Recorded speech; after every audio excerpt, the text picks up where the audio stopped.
Hello everyone. In this video, we are going to provide solution of NET June 2023 paper for physical science. In this video, we'll be actually discussing all the solutions in detail. And if you have any doubt, you can contact us with numbers provided in the video. So let's start. So we are going to start with general aptitude part first. So this is the first question. It says a 50-liter mixture of paint is made of green, blue, and red colors, which are in this ratio. So we can write like this: 5x plus 3x plus 2x is equal to 50. So this is 10x is equal to 50. So x is equal to 5. So therefore, red will be 25 liter, and there is blue made of green, blue, and red. Sorry. So first one is green. So green will be 25. It is 5x. So x is 5. So therefore, we'll put the value of 5 here. So green is 25 liter. Then blue is 3x. So we'll put the value of x here. So it is 15 liter. And red is 10 liter. Okay. Now, question says another 10 liter of red color is added. So if you add plus 10 liter 10 liter of red color. So after that, we'll have this situation. Green will be 25 liter and blue will remain 25 and red will become actually 20. Okay. So therefore, now the ratio of green, blue, and red will be 25 is to, sorry, this was 15 actually. Blue was 15. So it will be 25 is to 15 is to 10. Sorry, now it has become 20. Red is 20. So let's divide it by 5. So it will become 5 is to 3 is to 4. Okay. So therefore, correct option should be 5 is to 3 is to 4. So fourth option will be correct. Okay. So this fourth option is correct here. Okay. Okay. So now another question. It says a person, there are two person A and B, and they have 73 secrets. So they have 73 secrets and they want to share these secrets. So question is, what is the minimum number of days they require to basically disclose those secrets? So that's the question. So let's say start with A. Suppose A starts. So if A starts, A will on day one. So let's write here day 1, 2, 3, 4, 5. Sorry, 5, 6, 7. Okay, and so on. So suppose on day one, A discloses one secret. So whenever A discloses for each secret A discloses, B in a given day discloses two secrets. Okay, so B will disclose two secrets. So to B, now for each secret B discloses, A discloses four secrets. So here A will disclose 8 secrets. And now A has disclosed 8 secrets. So B will disclose twice of it. So B will disclose 16 and A will disclose 4 times, so 64 A.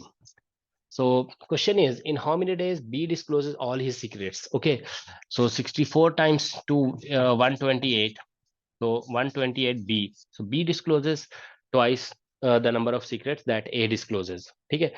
So now you see B, how many secrets B has disclosed? 128. So 128 here is obviously more than 73.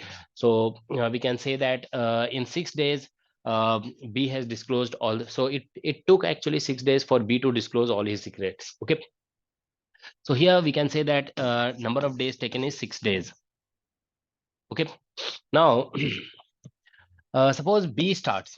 So first day B will disclose one secret, and then next day A will disclose 4 secrets. So 4A, and next day twice of this B will disclose 8 secrets.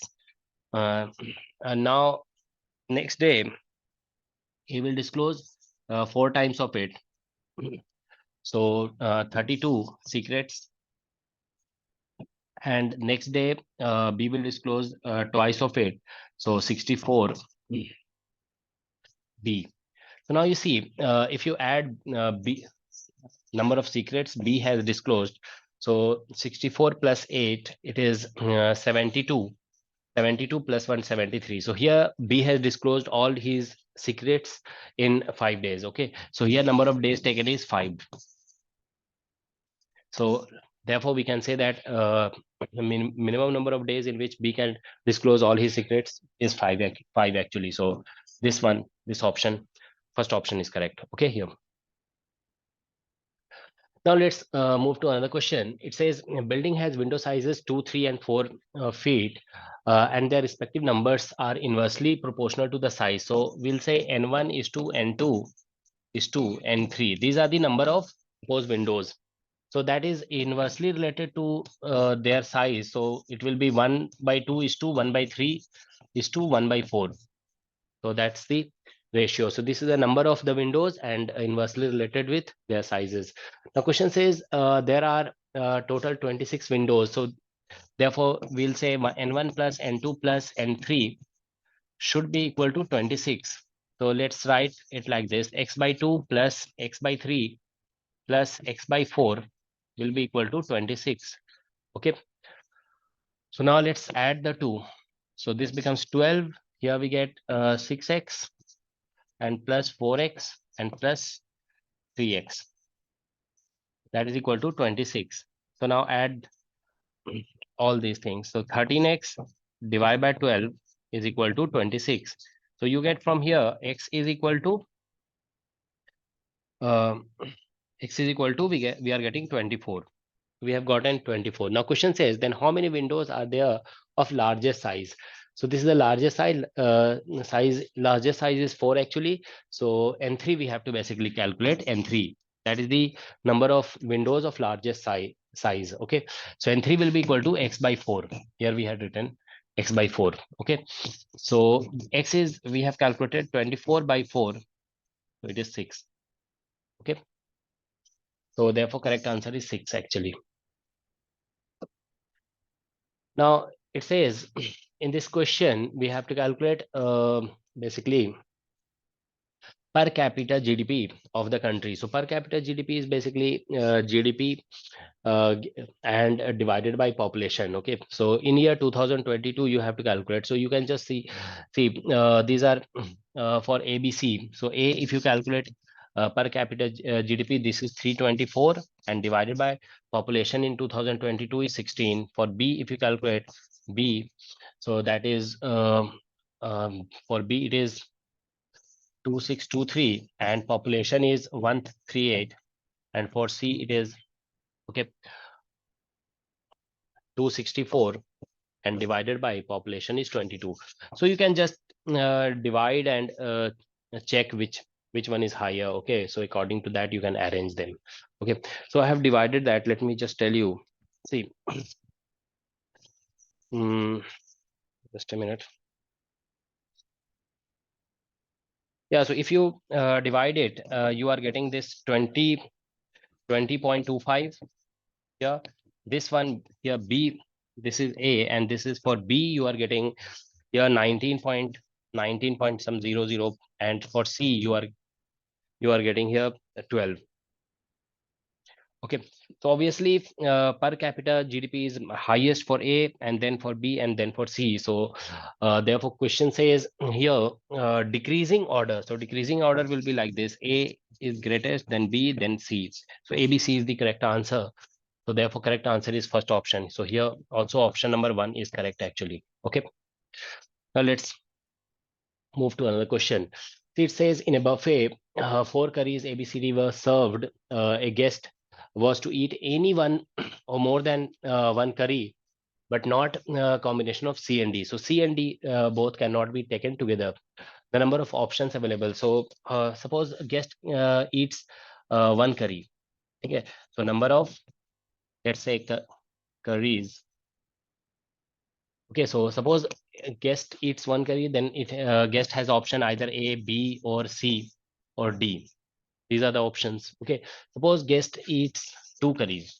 Okay, so uh, out of 4, 2 can be selected in 4 C2 ways, but one option in which C and D together are C and D are not together. Okay, so that has to be subtracted from here. So you get from here 4C2 is actually factorial 4 by factorial 2, and this is -1. So -1 is for C and D coming together. Okay, so here you get 6 minus 1, that is 5. And suppose they eat 3 curries. Okay, then for 3 curries, they will have option either A, B, C. So D is not coming here. Then either A, B, and D. Okay, so these are two options. So here there are 4 options. Here there are 5, and here there are 2 options. Okay, now if you try to make any other A, B, suppose see I have if you try to write any other combination, you will get C and D together. Okay, so that's why only because if you are making combination of 3 out of 4, so you have total 4C3 ways. Okay, so 4C3 ways is basically factorial 3 by factorial 1 and factorial 3, so that is 4. So out of 4, 2 combinations are that in which C and D are not coming together. If you try to make other combinations, C and D will come together. So there are actually 2 options here, 2 combinations. Okay, so total 4 plus 5 plus 2, so it will be 11. So there are 11 combinations possible here. Okay, number of options available for the guest is 11. Okay, so this option is correct actually. Now this question, it says 20 liters of rainwater having 2 more micromole concentration of sulfate is mixed with 40 liters. So let's say water here, and here we are writing sulfate. So when there is 20-liter water, it has 2 mole sulfate, 2 mole per liter sulfate. Okay, so if you calculate total sulfate, then it will be 2 into 20. Okay, because in 1 liter there are 2 micromole per liter. Okay, so this is actually 40 this is in micro mole per liter. Micromole I am calculating. So because I have multiplied by a liter, so this is just micromole. Okay, so this water is in liter. Okay, now it says we are mixing with 40 liter, having 4 micromole per liter of sulfate. So here we'll multiply by 4 multiplied by 40. So this is 160. Okay, so if you add total, that's total water is 60 liter, and here we are getting 200 micromole of sulfate. Okay, the question says if 50% of water evaporates, so after evaporation,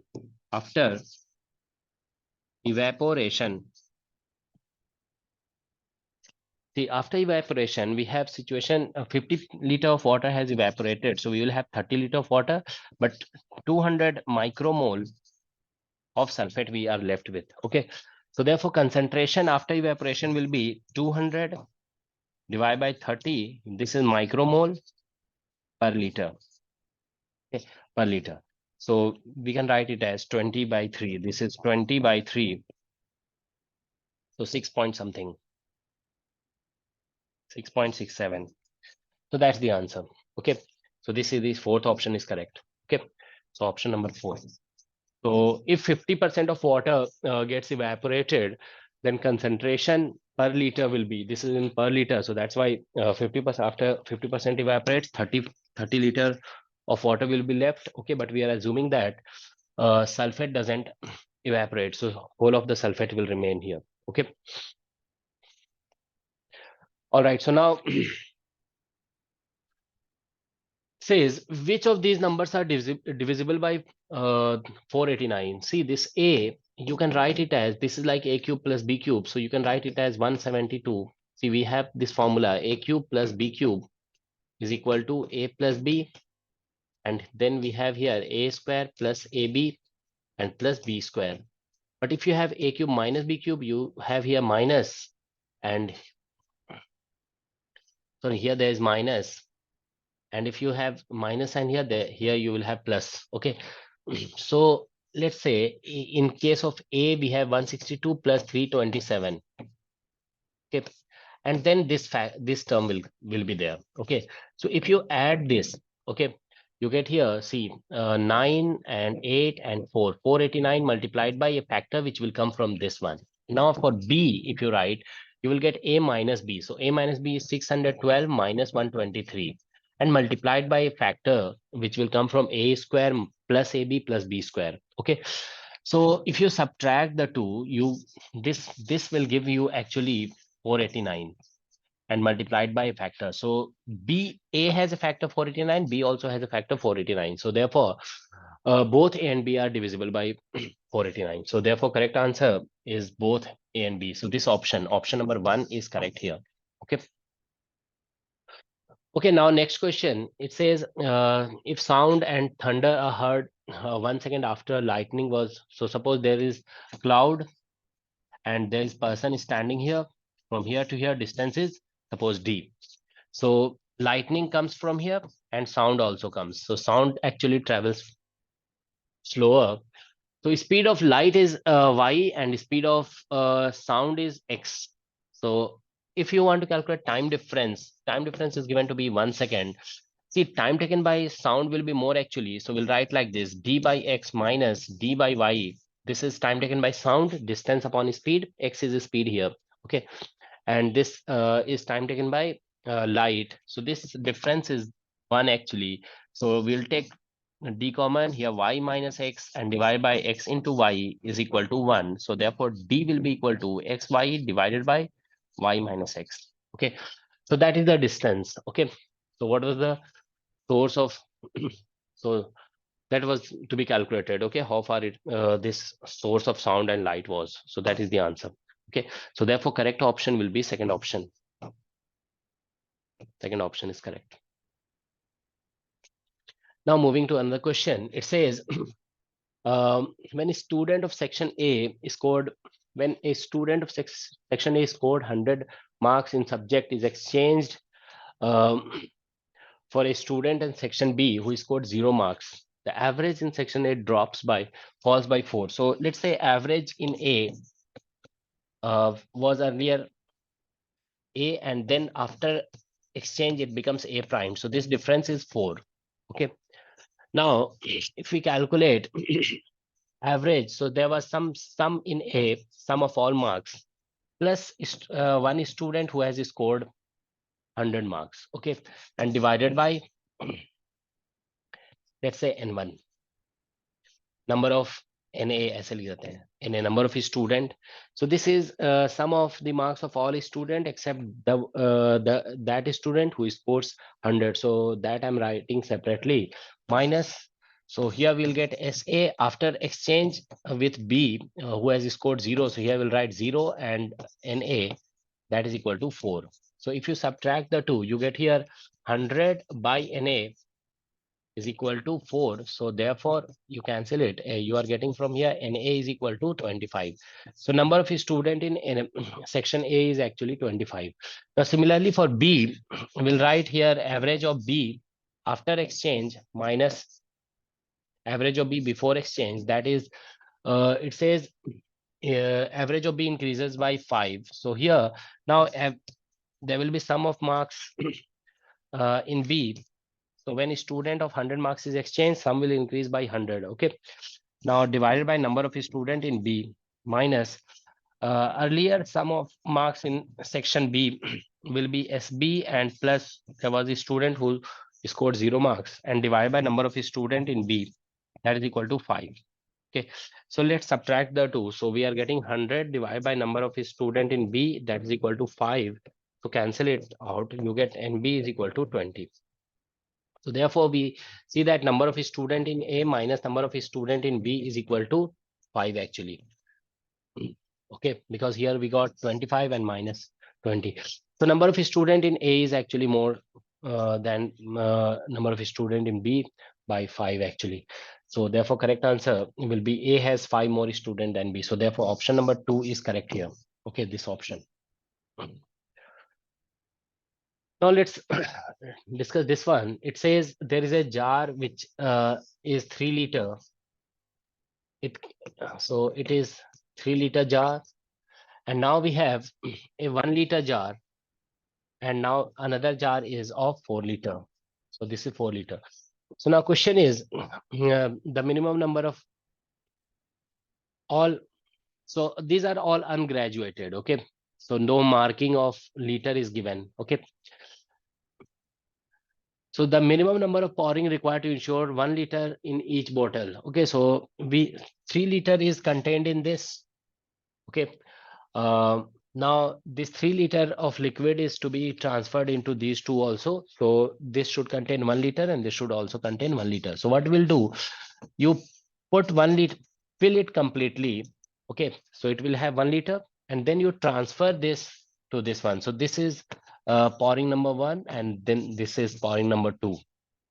We are filling it fully, okay, and then transferring that one to 4 liter jar. Okay, and then again we'll fill it with one fully. Okay, so this is pouring number three. Okay, so therefore we have to question is how many pourings are required. So therefore basically 3 pourings are required. First you fill this one fully and transfer that liquid to this one, and then again fill it fully. Okay, so it will have 1 liter, and then it will also have 1 liter, and 1 liter will be left here. Okay, so 3 pouring is required. So therefore correct option is 2. 2 is the correct option. Okay, so what is the largest number of father son pair that can exist in a group of 4 men? So suppose A is father and B is a son of A. So this is father son pair. And then suppose C is also son of B. Okay. So now suppose D is son of C. So this is the one pair is here. This is one pair. This is second pair, and this is third pair. Okay. So I think there will be 3 pairs. Okay. That's what I think is the answer. So three, let me check. I have solved it earlier. So I think 3 pairs. Yeah, so I think it is 3 pairs. So correct option will be this one. Okay. Now it says friends have ball, each stand at the words at the 3 corners of a triangle. So there is a triangle, 3 friends A, B, and C. They throw balls on each other. Each of them throws her ball independently at random to one of the other. So A can suppose A throws, then A can throw ball at C, and or A can throw ball at B. So A has 2 choices. See, B also has 2 choices. C also has 2 choices. So total number of sample points we have is 2 into 2 into 2. So that is 8, because each of them has 2 choices. Now question says the probability that no two friends throwing balls at each other, एक दूसरे पे, yeah, possibilities that B will throw this way, or B can throw this way, C can also throw this way and this way. So they can throw ball on each other also. So so question is that what is the probability that no two friends throwing ball at each other is? So see, there are two ways this can happen. See here, A, B, and C are there. Suppose A throws on B, and B throws on C, and C throws on A. So this is one possibility in which no two friends are throwing on each other. Okay. Now another possibility is, suppose this is A, B, and C. Suppose A throws on C, C throws on B, and B throws on A. Okay. So this is another possibility. So total number of favorable event जो है, that is equal to 2. So therefore probability will be equal to 2 divided by 8. So there are two ways in which this can happen, that two friends are not throwing ball on each other. Okay. So therefore correct answer is 1/4. Okay. So option number 1 is correct here. Okay. This option number 1. Now let's see. It says at a spot S en route, the speed of a bus was reduced by 20%, resulting in a delay of 45 minutes. Instead, if his speed was reduced at 60 kilometers, suppose a bus was going from this position to this position, suppose position 1 to position 2, and there is a point S. Okay. Suppose it is at distance X from D. Okay. So suppose bus goes, suppose there is a bus, it is going with speed V. Okay. So if bus doesn't reduce its speed, total distance, suppose from here to here, is D. So without reducing speed, time taken will be D by V. Okay, so time taken will be d by v. But if bus reduces its speed in first case, okay, so in that case, time will be d by, see, this distance is x, so this distance will be d minus x. Okay, so this will be d minus x. Here it is going with speed v, but bus reduces speed by 20% here. Okay, so speed that remains is 80% of initial speed. So plus this distance it covers with speed 0.8 v. Okay, so this is the time taken. So in this case, delay is actually of 45 minutes. So therefore, T1 minus T2 will be equal to 45 by 60 hour. Okay, so let's put this here.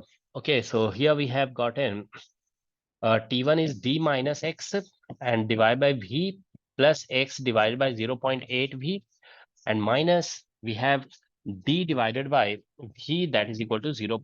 Sorry, this is 45 by 60 hour.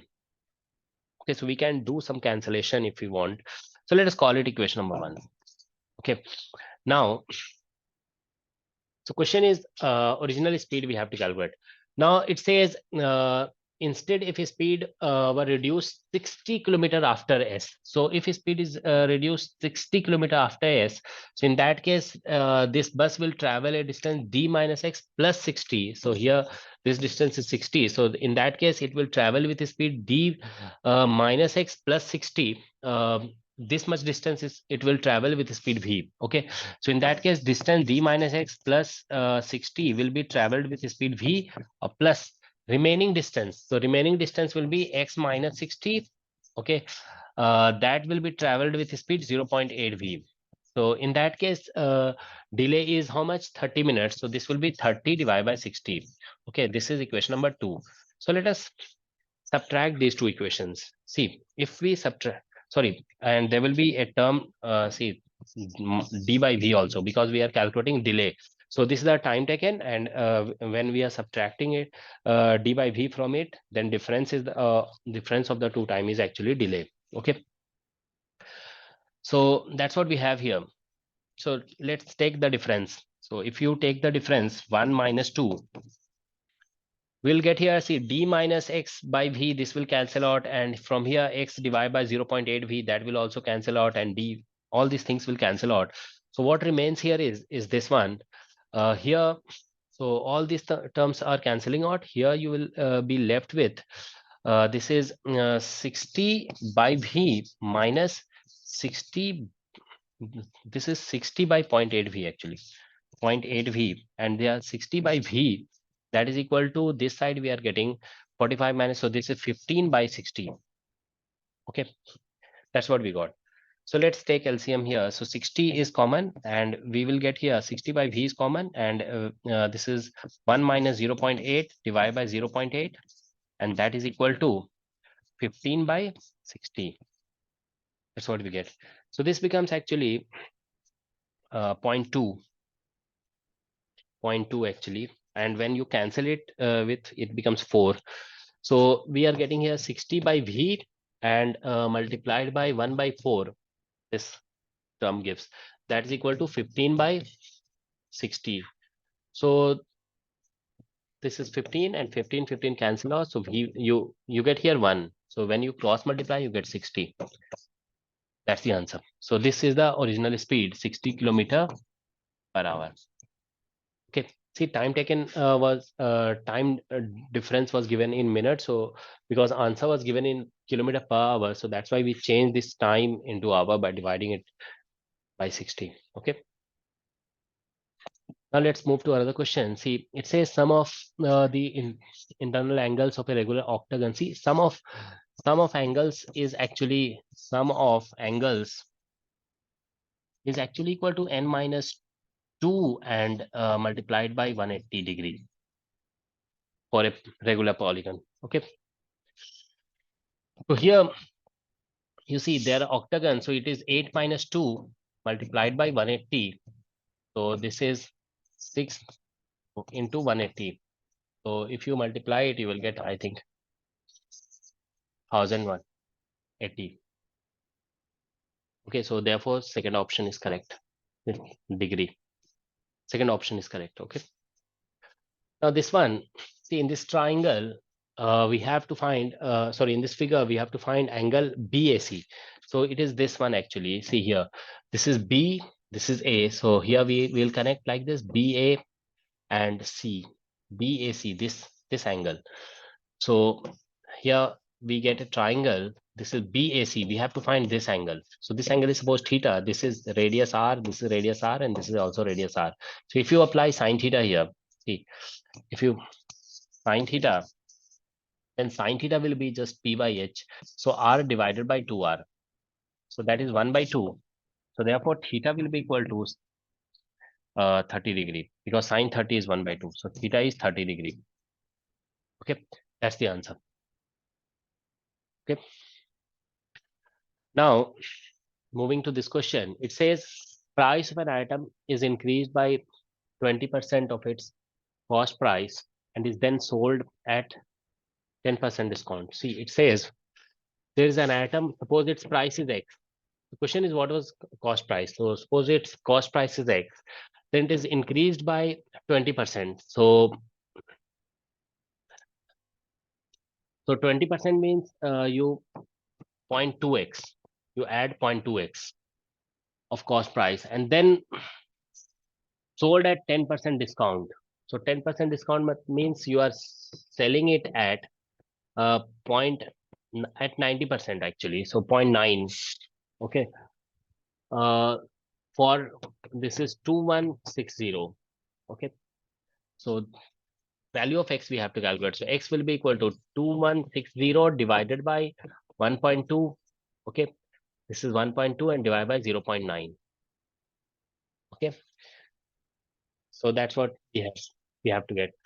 So here you see we have 2160, and if you multiply these two, you get 1.08. Okay. And if you cancel these two, you will get here actually 108. It is two times. 216 is two times of this. So two, but there are two zeros. Two, so we will get two zeros because of this decimal point, and there is 10 also. So you are getting 2000 actually. That is the correct answer here. Fourth option. Now it says three pair cubical dice are thrown independently. What is the probability that all dice read the same? See, when you throw three dice, total number of outcome that you get is actually for each dice you get six outcomes. So there are six outcomes. So therefore total outcome is 6 into 6 into 6. Okay. Now say all the dice are showing same. So all dice can show one, or all can show two, or all can show three. Okay, all can show four, and similarly all can show five, and all can show six. So there are six ways in which we can get same uh, reading for all the dice. Okay, so therefore this is the total number of points in sample space, and this is favorable events actually. So therefore probability, if you want to calculate for getting same reading in all, so that will be equal to 6 divided by 6 into 6 into 6. So that is equal to 1 by 36. So therefore correct answer is this one. Second option is correct. Now it says three consecutive numbers add to 15. So this is a plus b plus c is equal to 15. But since they are consecutive, so if it is a, then it should be a plus 1, and this should be a plus 2 actually. So that is 15. So 3a is equal to 12 actually. You just subtract this 3. So a is actually equal to 4. Okay. So now question is, we have to calculate this quantity a minus 2. So let's put the value here. So if you put 4, it will become 4 minus 2, 2 square. Here if you put b, so b is actually a plus 1. Sorry, so let's write the value. A is this, so b is a plus 1. So b is actually, b is equal to 3, and c will be equal to a plus 2. So sorry, we got a equal to 4, so b will be equal to 5, and c will be equal to a plus 2 7. So let's put the values here. So we are putting a equal to 4, 4 minus 2 is 2, and b is 5, 5 minus 2 will be 3, and C is 7, so it will be 4. So that is the value of this one. So this is 4 plus 9 plus 16. So this is 29 actually. Okay. So this is what we are getting. So third option is correct here. Okay, so I'm just providing the solution. I'm not giving too much explanation. Okay. If you have any doubt later on, you can ask me using this number. See the number, there is a number here. I'll just write it here: 9871044043. So on this number, you can send your doubts or query if you have any. Okay. So let's see, what does it say? Consider two data sets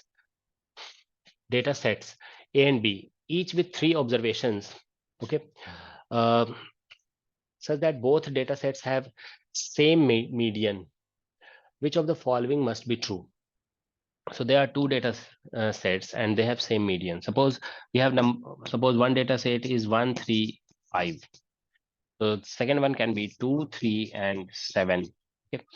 So they have same median. Okay, 3 is the median. We have arranged them in increasing order. Okay. So now it says sum of observation in A. So that is not true, obviously. If you sum this and this, you are not getting the same. Now it says median of squares of the observation in A. So if you square these, you get here 1, 9, and 25. And 2, sorry, if you square these, you get 4, 9, and 49. So obviously squares also have look like as if they have same median. Okay. So here it was written median of the squares of the observations in A is equal to median of squares of observations in B. So if you square these data points, it looks as if they have same median, but there is some exception actually. See here, suppose we take some negative number -1, and suppose we take median to be 0. Suppose here we write 2. Suppose this is -3, 0, and 5. So here median is 0, here also median is 0. Okay. Now if you square it, then if you square it, you get here 1. So I'll arrange them in increasing order. So we'll get 0, and then its square is 1 and its square is 4. So I have arranged in increasing order. If you square it, you get here 0, it's a square, and here you get 9 and 25. So now median is 4 and median is 9. So squares doesn't have same median as the given numbers. Okay. So this data set has median 0 and this one has median 1. Okay. So therefore this statement is not true for negative numbers. Okay. Now see, the other says the median of the combined data set is equal to median of A plus median of B. See here, combined data set, if we write, okay. So here, suppose this one we combine. Okay, so we'll write one increasing in increasing order. We are combining these two. Okay, so this is data set A, this is data set B. So 1, 2, 3, 3, and 5, and 7. So we have now 6 data points. So these are two mid numbers. So we'll take average of this. So this is 3. Okay. So median of this is 3 actually, average of these two. So that is not the median of A plus B, because median of A and median of B will be actually sum of the two median will be 6. So that is not true. Median of this data set, combined data set, is actually equal to median of A. Okay. Now it says median of combined data set is a median of A. So that this statement is actually true. Okay. So therefore, correct option is fourth. Okay. Now this one, it says two trapezium of same height are shown below, can be joined to form a parallelogram of side. So obviously, if you want to a parallelogram of side 2a plus 2b, see here is 2a and here is 2b. You will have to join them like this. Okay. See, this is the trapezium, this trapezium, and this one you will have to invert. So if you invert it, it will look like this. It is something like this. So now see, this side was 2a and we inverted this one. So this side is 2b. Now this side was 2a plus 1, you invert and bring it down. So it will be 2a plus 1 plus 2b minus 1. So it will also become 2a plus 1, and this was 2b minus 1. So total will be 2a plus 2b. Okay. All right. So this becomes a parallelogram because opposite sides are parallel and equal. Okay. Length. So now this has a height h, let's say. So area of parallelogram is actually base multiplied by height. So this is 2a plus 2b multiplied by height is h. So that is this area is given to be 2 times a plus b. Okay, that's the area. Yeah, I thought this is a side given, but this is the area actually. So the two can combine to form a parallelogram only if you combine in this particular way. So this side will join this side and this side will join this side. Okay. So this 2a plus b, 2a plus b cancel out. So you get h equal to 1. So therefore correct answer will be height. Height of the parallelogram will be, so that is 1. Second option is correct. Yep. So this was the general aptitude part. I think we have covered all. Now let's move to part B of the physics paper. Okay. Let's see. It says Hamiltonian of a two-dimensional quantum harmonic oscillator is given to be, the Hamiltonian is given to be this. So we can write this Hamiltonian H as uh, this is px square divided by 2m plus py square divided by 2m plus, so masses. Now this can be written as half m omega square and x square, plus this can be written as half m, and here we can write, see, we have divided by 2, so we'll multiply by 2, so it will become 4 actually. So we can write it as half m and 2 omega square and y square. So we can say that in x direction, this particle is oscillating with frequency omega, and in y direction, it is oscillating with frequency 2 omega. So this is a two-dimensional harmonic oscillator. Okay.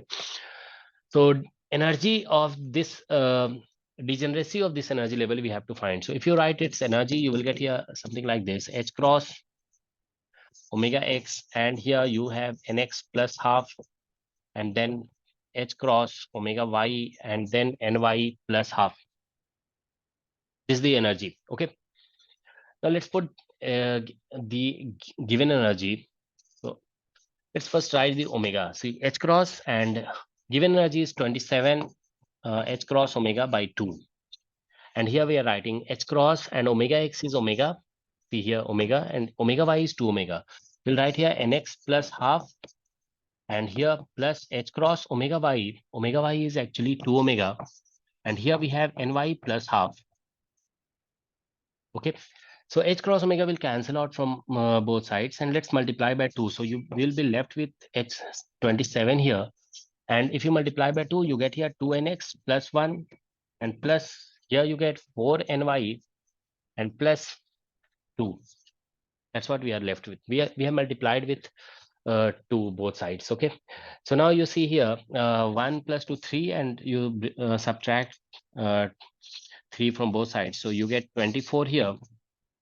And here you get 2nx and plus 4ny. Divide by 2. So we are left with nx plus 2ny is equal to 12. So we have to look for those combinations of nx and ny which actually give 12.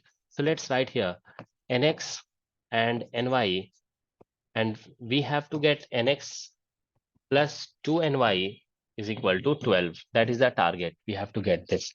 So see, if I put nx equal to ny equal to 0 here, then obviously I'll have to put 12 here and nx equal to 12, so that ny is 0 and you get sum equal to 12. Nx, if you put ny equal to 1, okay, then it becomes 2. So here we have left with option 10. Now you put 2 here. So if you put ny equal to 2, this is 4, so it must be 8. Now here 3, so it is 6, so it should be 6. Okay, so that sum of these two is here. When you put here, you should get 12. Okay, so this gives 6 and plus 6. Now you put 4 here, so you are getting 8, so it should be 6, 4 now. This is giving 8, and now it is 4. 4 plus 8, 12. Now if you put here 5, it is giving 10, so it should be 2. Now if you put 6 here, 6, so you are getting 12 from here, so it should be 0. So These are the different values of nx and ny. So these are different quantum states. So these are different quantum states, okay, which have same energy actually. Okay, so therefore, total there are 7. So therefore, degeneracy of this energy level, okay, 27 h cross omega by 2 has degeneracy equal to 7. Okay. Now another question. See, it says Hamiltonian is given. Okay, and we have to find Lagrangian. So Hamiltonian is given to be P1 into P2 plus Q1 into Q2. So let's write Hamilton's equation. Hamilton's first equation is Q dot is equal to del H by del P. So we'll write Q1 is equal to P1. So when you differentiate with P1, you get here P2. And similarly, Q2 dot will be equal to del H by del P2. Okay, so when you differentiate with P2, you get P1 here. Okay, so now Lagrangian is written something like this: summation Pi and Qi dot minus Hamiltonian. So it will be P1 and Q1 dot plus P2 and Q2 dot and minus Hamiltonian. Hamiltonian is P1 Q1, sorry, P1 P2 and minus Q1 and Q2. Okay. So let's put the values of Q1. We have to actually write Lagrangian in terms of coordinate and corresponding velocity. So let's eliminate momentum. So let's put the value of P1. P1 is Q2 dot. So we'll get here Q2 dot and Q1 dot plus P2 is here. P2 is Q1 dot. So it is Q1 dot and Q2 dot minus P1 is Q2 dot. P1 is Q2 dot and P2 is Q1 dot and minus Q1 and Q2. So we have here see this one and this one cancelling out. So what we are left with Q1 dot into Q2 dot and minus Q1 into Q2. So therefore, correct option will be fourth option, I think. Q1 dot, yeah, so fourth option is correct. Let's move to another question. It says a particle in one dimension, infinite potential well. See, this is symmetric about x equal to 0. So question says perturbation. Perturbative potential h prime is epsilon and cos pi x by L. This is the perturbation. Okay. So change in the energy of ground state to first order. You have to calculate change in energy for ground state. So ground state wave function is root under 2 by L and here cos pi x by L. That is the ground state wave function for the potential in which x equal to 0 is a symmetric point. Okay, for infinite potential well actually. Okay. So first order correction, if you want to calculate, you get here, this is just expectation value of this perturbation with respect to this given state. This is minus L by 2 to plus L by 2. So we have to just plug in all these things and integrate. Okay. So if you put this here, you will get 2 by L because psi star and psi both will have this factor, and you will get here cos square because psi will come 2 times, cos square pi x and by L. And when you put this h primed here, sorry, this is h primed perturbation. So you will get epsilon factor outside and there will be cos pi x by L and dx. Now we have to integrate it from minus L by 2 to plus L by 2. So what I'll do to integrate, I'll put I'll apply substitution method. So what you can do is let's put sine pi x by L is equal to t. So therefore, when you differentiate it, you get here pi by L and cos pi x by L and dx is equal to dt. You get this here. So cos pi x by L and dx, that is equal to L by pi and dt. Okay. So this term will become dt, and this we can be written as 1 minus sine square pi x by L. So in place of sine, we get this. So 1 minus this factor gives us 1 minus t square, and this factor gives us L divided by pi and dt. And limit, see, when you put x equal to here minus L by 2, so minus LL cancel or you get minus pi by 2, so that is minus 1. So this limit becomes minus 1 to plus 1 actually. Okay, so this is an even function. We can write 0 to 1, and so this becomes multiplied by 2, 2L by pi, and it is 1 minus t square and dt and here you get 0 to 1. So 2L by pi, this was pi actually. 2L by pi, and this integration gives us 1 minus 1 by 3. Okay, so this is, yeah. So that's what we have actually.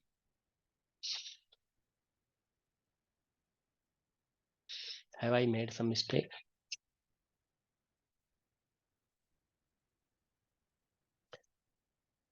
Sorry, I think I made some mistake here. There was 2 by L. There was this factor also, 2 by L and sorry, 2 by L and epsilon. 2 by L and epsilon. This factor was there. So we have to multiply it by 2 by L and epsilon everywhere.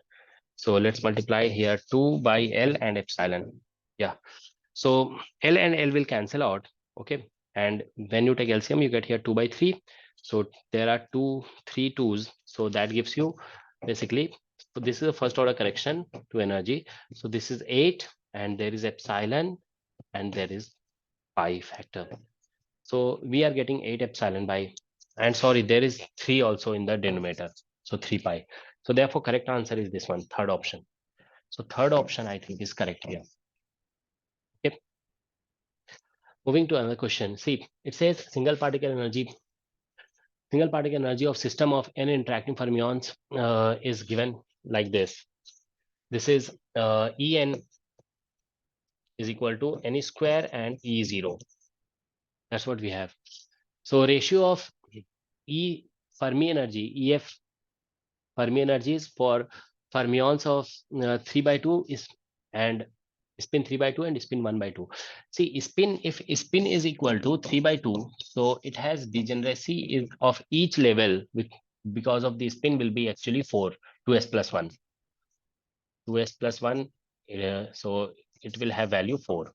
When spin is actually 1 by 2, then degeneracy, spin degeneracy will be actually equal to 2.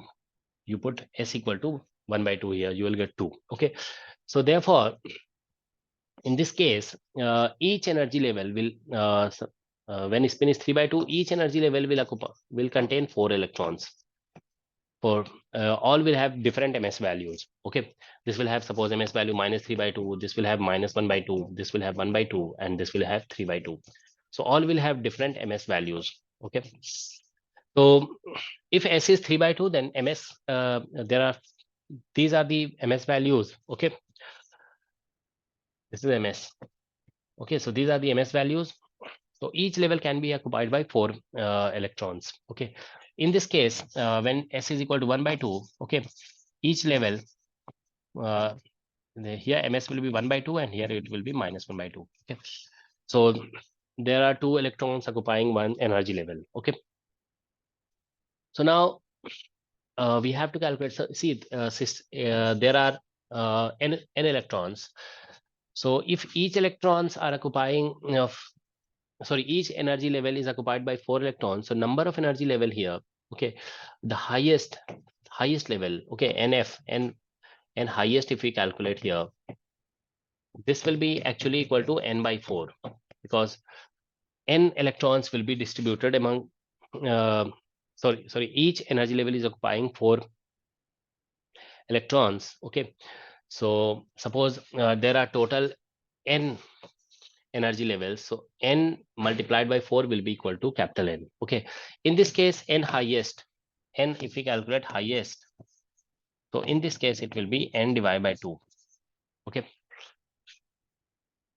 highest occupied energy level will for highest occupied energy level, this n will be equal to, small n will be equal to n by 2. Okay, so therefore Fermi energy, if we calculate for 3 by 2 divided by Fermi energy for 1 by 2, we'll have this kind of situation. Okay, here we'll get, in place of n, we'll get here n by 4 whole square and multiplied by E naught, and here n by 2 whole square and multiplied by E naught. So common factors will cancel out and you will get here 1 by 16 and divide by 1 by 4. So we are getting actually 1 by 4. That is the answer. Okay.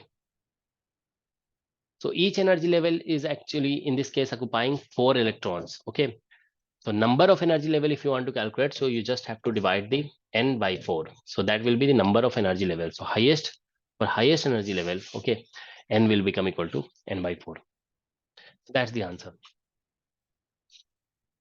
Now, moving to this question, see the value of this integral. See, this question can be done by two methods. Okay, I have also done it by two methods. Okay, so one is by using by parts integration. So method one, yeah, I'll discuss second method. Okay, method one is actually by parts. You just apply by parts integration, you can get the answer. So I'm going to do it by method two. Okay, method two. So this is somewhat non-conventional method. So I can write this integral as imaginary part of e to power minus x and e to power iota x and dx, because imaginary part of e to power iota x is sin x. Okay, now so this is imaginary part of e to the power, see x, if you take common here you will get x is common, and here we get iota minus 1, and then there is x and dx. This limit is 0 to infinity. Okay, now what I'll do is I'll write this as imaginary part of x e to the power x, and here we'll write t, and there is dx. Okay, so let's, in place of iota minus 1 I have written t. This is 0 to infinity. Okay, so t is iota, t is equal to iota minus 1. Okay, now what I'll do is we'll write it like this: d dt of e to the power xt and dx, 0 to infinity. See, if you differentiate this function with respect to t, you will get exponential and x factor will come outside. So you'll get this. And there is imaginary part of this. So now let's integrate it. This is exponential. Its integration is quite easy. So this is d dt of, okay, its integration will be e to the power xt and divide by t. Okay. And limit is 0 to infinity. Now let's put back this iota minus 1 here. Oh, sorry, we have to differentiate. We have to write here imaginary part of. So let us differentiate first. So if you differentiate, we'll get here t. I'm using u by v form of differentiation. So t multiplied by this differentiation will give us differentiating with respect to t. So we'll get here x e to the power xt minus e to the power xt, and differentiation of t will give us 1 and divide by t square. Okay, so that's what we are getting. And here we have to take imaginary part, and limit is 0 to infinity. So now put this t here. So we are getting here t is iota minus 1. So if you put t iota minus 1, see we get here iota minus 1, and here x e to the power x, and here iota minus 1 and minus e to the power x, and here iota minus 1 and divided by iota minus 1 whole square, this one. And we have to remember we have to take imaginary part of this. Okay, and limit is 0 to infinity.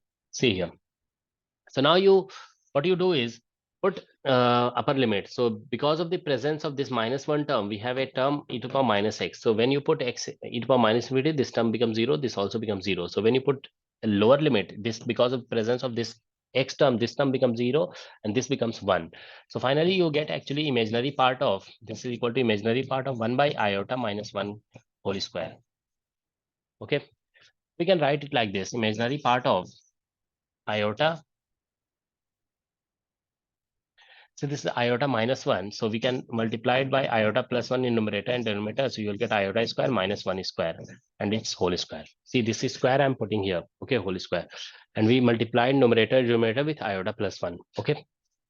So this becomes actually minus 1 and minus 1. So this is minus 2, and its square will give you minus 1 by 4. Okay. So we are getting 1 by 4, and when you square it, you get here iota square minus 1 and then plus 1 or plus 2 iota. You get this. Okay, and we have to take its imaginary part. So 1 and 1 cancel out, and 2. So we get here imaginary part of basically iota by 2. Obviously, its imaginary part is 1 by 2. Okay, because there is only imaginary part left. So correct answer is 1 by 2. Okay. So therefore, this third option is correct here. This option is correct. Okay. So as I mentioned earlier, this integration can easily be done using by parts integration, but I have used some other non-conventional method. Okay. Now let's do this question from quantum mechanics. It says, see here, this is a state for n equal to 2 hydrogen atom का case है ये, ठीक है, n equal to 2 and L is equal to 0. So here, if you radial probability has been plotted, so which is written like this actually, P of R is actually equal to psi modulus square and R square. That's what you have. So if you calculate number of radial nodes in R, this is number of radial node. This is n minus L minus 1.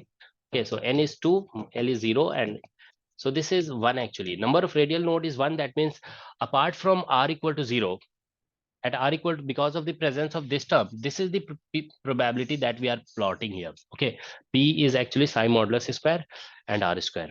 Okay, so because of the presence of this R square term, when we put R equal to 0, you are going to get this 0. So the graph will always start with 0. So here you will see at R equal to 0 in all the graphs, we are getting P equal to 0. Okay, but apart from this, there should be one node, one more node. One more node means only at one place wave function will be 0. Okay, on radial line. So in this case, you see wave function PR is becoming 0 at this place and this place also. So therefore, this cannot be correct. Here you see it is also becoming 0 at two places, here and here. And since number of radial node is only 1, so this is also not possible because it is becoming 0 at two places. Okay, so wave function cannot become 0. Sorry, P of R cannot become 0 at two places. Okay, because there is only one radial node. So this is not correct, this is not correct because of presence of two zeros here. Okay, here also it has two zeros, it has 1 0 and it has 1 0. Okay, so these two are the possibilities. Okay, now we see this is n equal to 2 case. Here n is actually 2. So when n is 2, second maxima is higher actually. Okay, if n is equal to 3, then third maxima will be higher. Okay, so in this case, you see second maxima is higher, first maxima is lower. In this case, first maxima is higher, so therefore this cannot be true. Okay, for n equal to 2, second maxima is higher, that you should understand. Okay, so therefore correct option will be first option, because in first option we have first maxima higher, therefore this one is correct. Okay.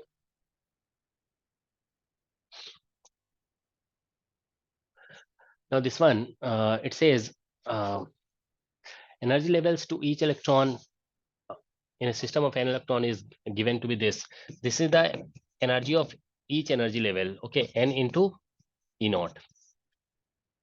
Now n can be 0, 1, 2, 3. A magnetic field which does not affect energy spectrum but completely polarizes electron spin is applied to the system. The change in ground state energy. So suppose initially there is no magnetic field. If there is no magnetic field, then it is electron. So electron is spin half particle. Okay, for electron we have S is equal to half. So each when electron is unpolarized, okay, B is 0. So in that case, electron is unpolarized. Unpolarized means electron can have a spin up or down with equal probability. Okay, unpolarized. So in that case, each level will be occupied by two electron. Okay, so if two electrons occupy each level, so number of energy levels, number of levels जो होंगे यहाँ पे, that will be equal to n by 2. So n by 2 levels will be occupied actually. So therefore energy in first case, if you calculate, then it will be, see, when first level is occupied, okay, so each level is actually occupied by two electrons. So each electron will have this much energy. This is the energy of each electron. Okay, so for it is starting from 0. Okay, so in that case, see, the first energy will be 0, second will be E naught, and third will be 2 E naught. Okay, and so on. And last level is actually n by 2 into E naught. But since each energy level is occupied by 2 electrons, we'll multiply by 2. So this is the ground state energy. This is the ground state energy, because we are filling each energy level. We are not leaving any energy level vacant. Okay, so therefore this will be ground state energy. We are starting from the lowest and filling all the available energy level in sequence. Okay. Now when B is applied, okay, it says that it completely polarizes the electron. So electron completely polarized. So now electrons are completely polarized. So therefore, in this case, what will happen is that all the electrons will have, suppose, spin up. Okay, only up spin electrons are there. Okay, so according to Pauli exclusion principle, now see all up, yeah, all electron have up spin, suppose. Okay, so now in this case, two electron cannot occupy same energy level. So therefore, in this case, now energy will be equal to, okay, each energy level will be occupied by one electron only. Okay, so if there are n electrons, so there will be n energy level. So energy will be now E naught plus 2 E naught plus 3 E naught, okay, up to n E naught. And since each energy level is occupied by one electron only, so therefore we'll write like this. So that's what we have now. Okay. So here, if you calculate, see this one, uh, this sum will be equal to, this is like 1 plus 2 plus 3 up to n by 2. So we have here 2, factor of 2 is already there, and now it will be n by 2 into n by 2 plus 1 and divided by 2. Okay. Here, if you sum it, you have E naught, and this sum will be n into n plus 1 divided by 2. Okay. So this 2 and 2 cancel out. So you get here n into E naught and divide by 2 and n by 2 plus 1. That's what you get here. So now difference of the two energies, if we calculate, okay. So difference of the two energy will be E2 minus E1. So if you take the difference, see E naught into n divided by 2 is common in the two. So here we are getting n plus 1, and here we are getting minus n by 2 minus 1. So 1 and 1 cancel out. This gives you n by 2. So you get here E naught and n square by 4. That's the difference in energy. So correct answer will be E naught n square by 4. So fourth option is correct here. Okay, fourth option.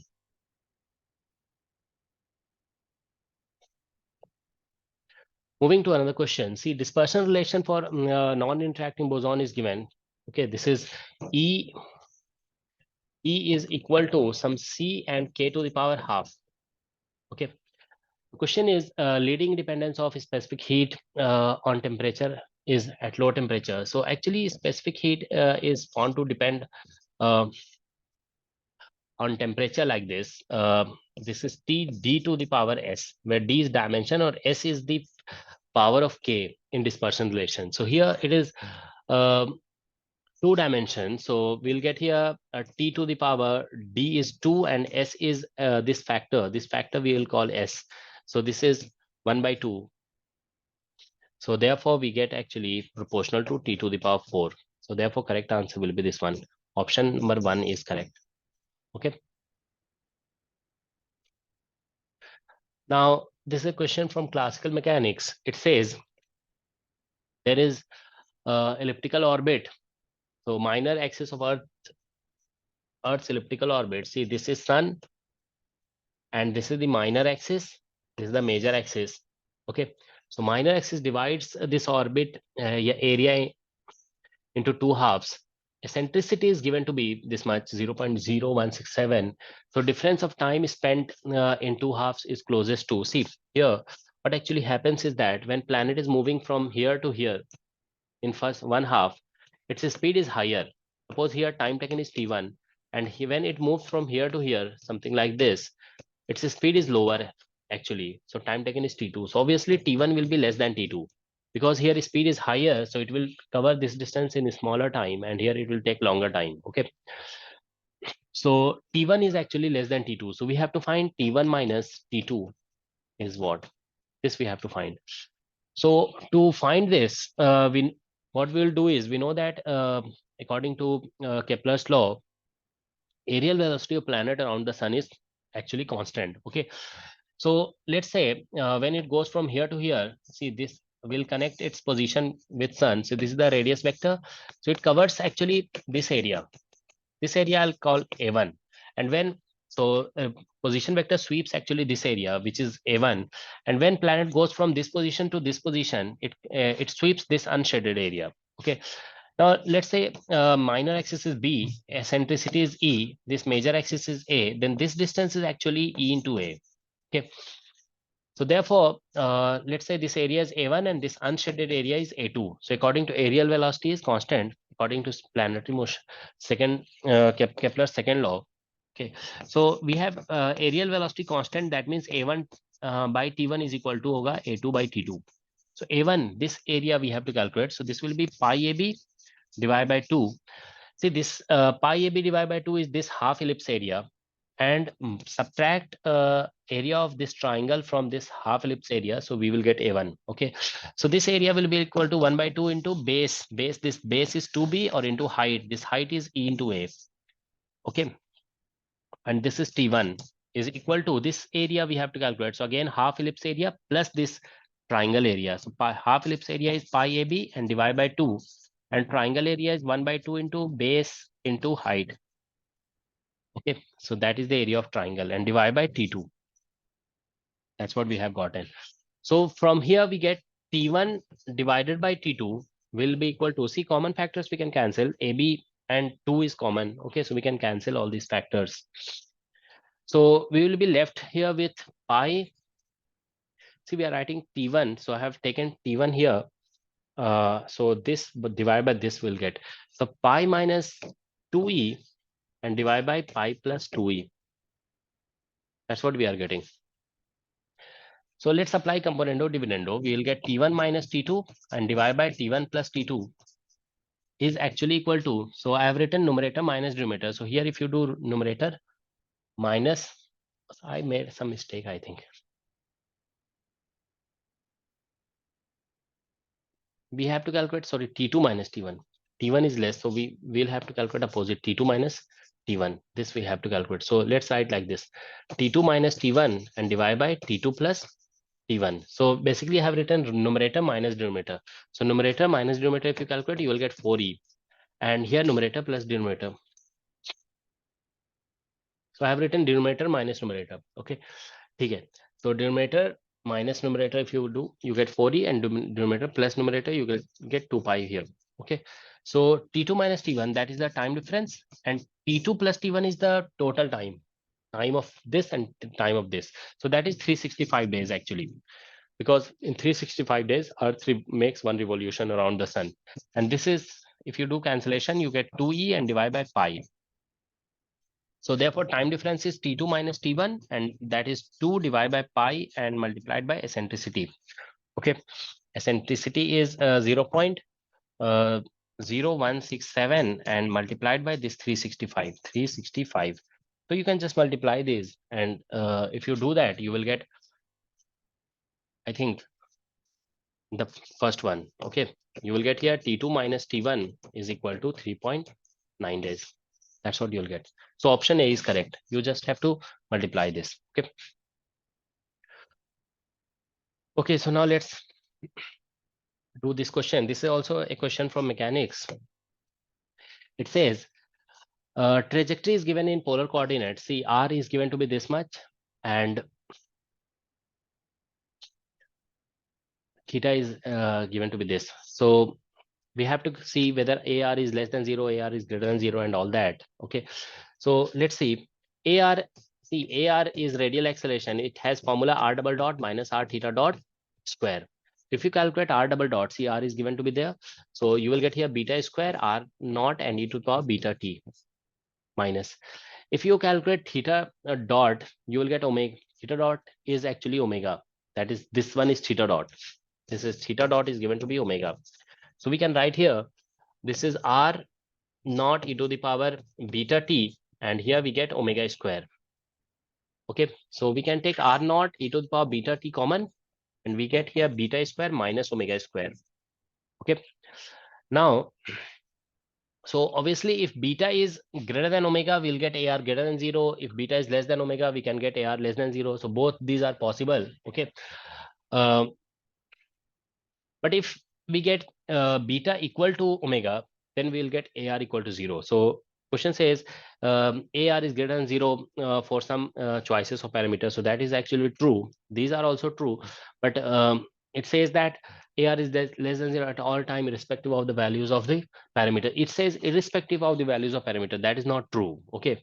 AR can be 0 only if beta is less than omega. Okay. Or so these options are obviously not correct. Okay. So we can say that if beta is equal to omega, then we are going to get AR equal to 0. So that's the thing. Okay. Now, so this is obviously correct. Okay. Now, if you want to verify this one, so VR is actually equal to dr by dt. Okay. So if you calculate dr by dt here from here, you get R naught beta and e to the power beta t. That's what you get. So dvr by dt, if you calculate dvr by dt, you will get here R naught beta square and e to the power beta t. Okay, so obviously this is a positive number. Okay, so dvr by dt is actually coming out to be positive, but AR is actually 0. Okay, so AR is 0. So therefore, correct option is option number 4. This is correct option. Okay, moving to another question. It's a question from statistical mechanics. It says, see, there are two energy levels. Okay, this first energy level has energy 0, and the other energy level E2 has energy epsilon. Okay,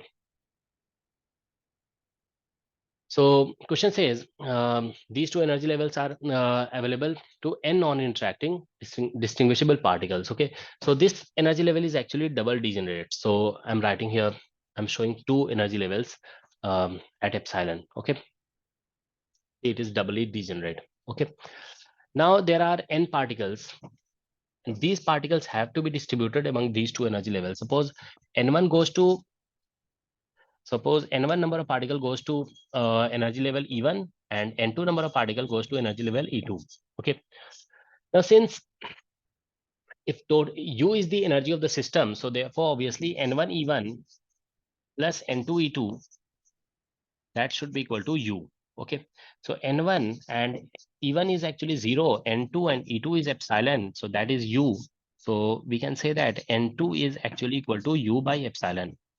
And n1 therefore will be equal to, okay, since sum of the two numbers n1 plus n2 is actually equal to n, so put n2 here, you will get n1 is equal to n minus u upon epsilon.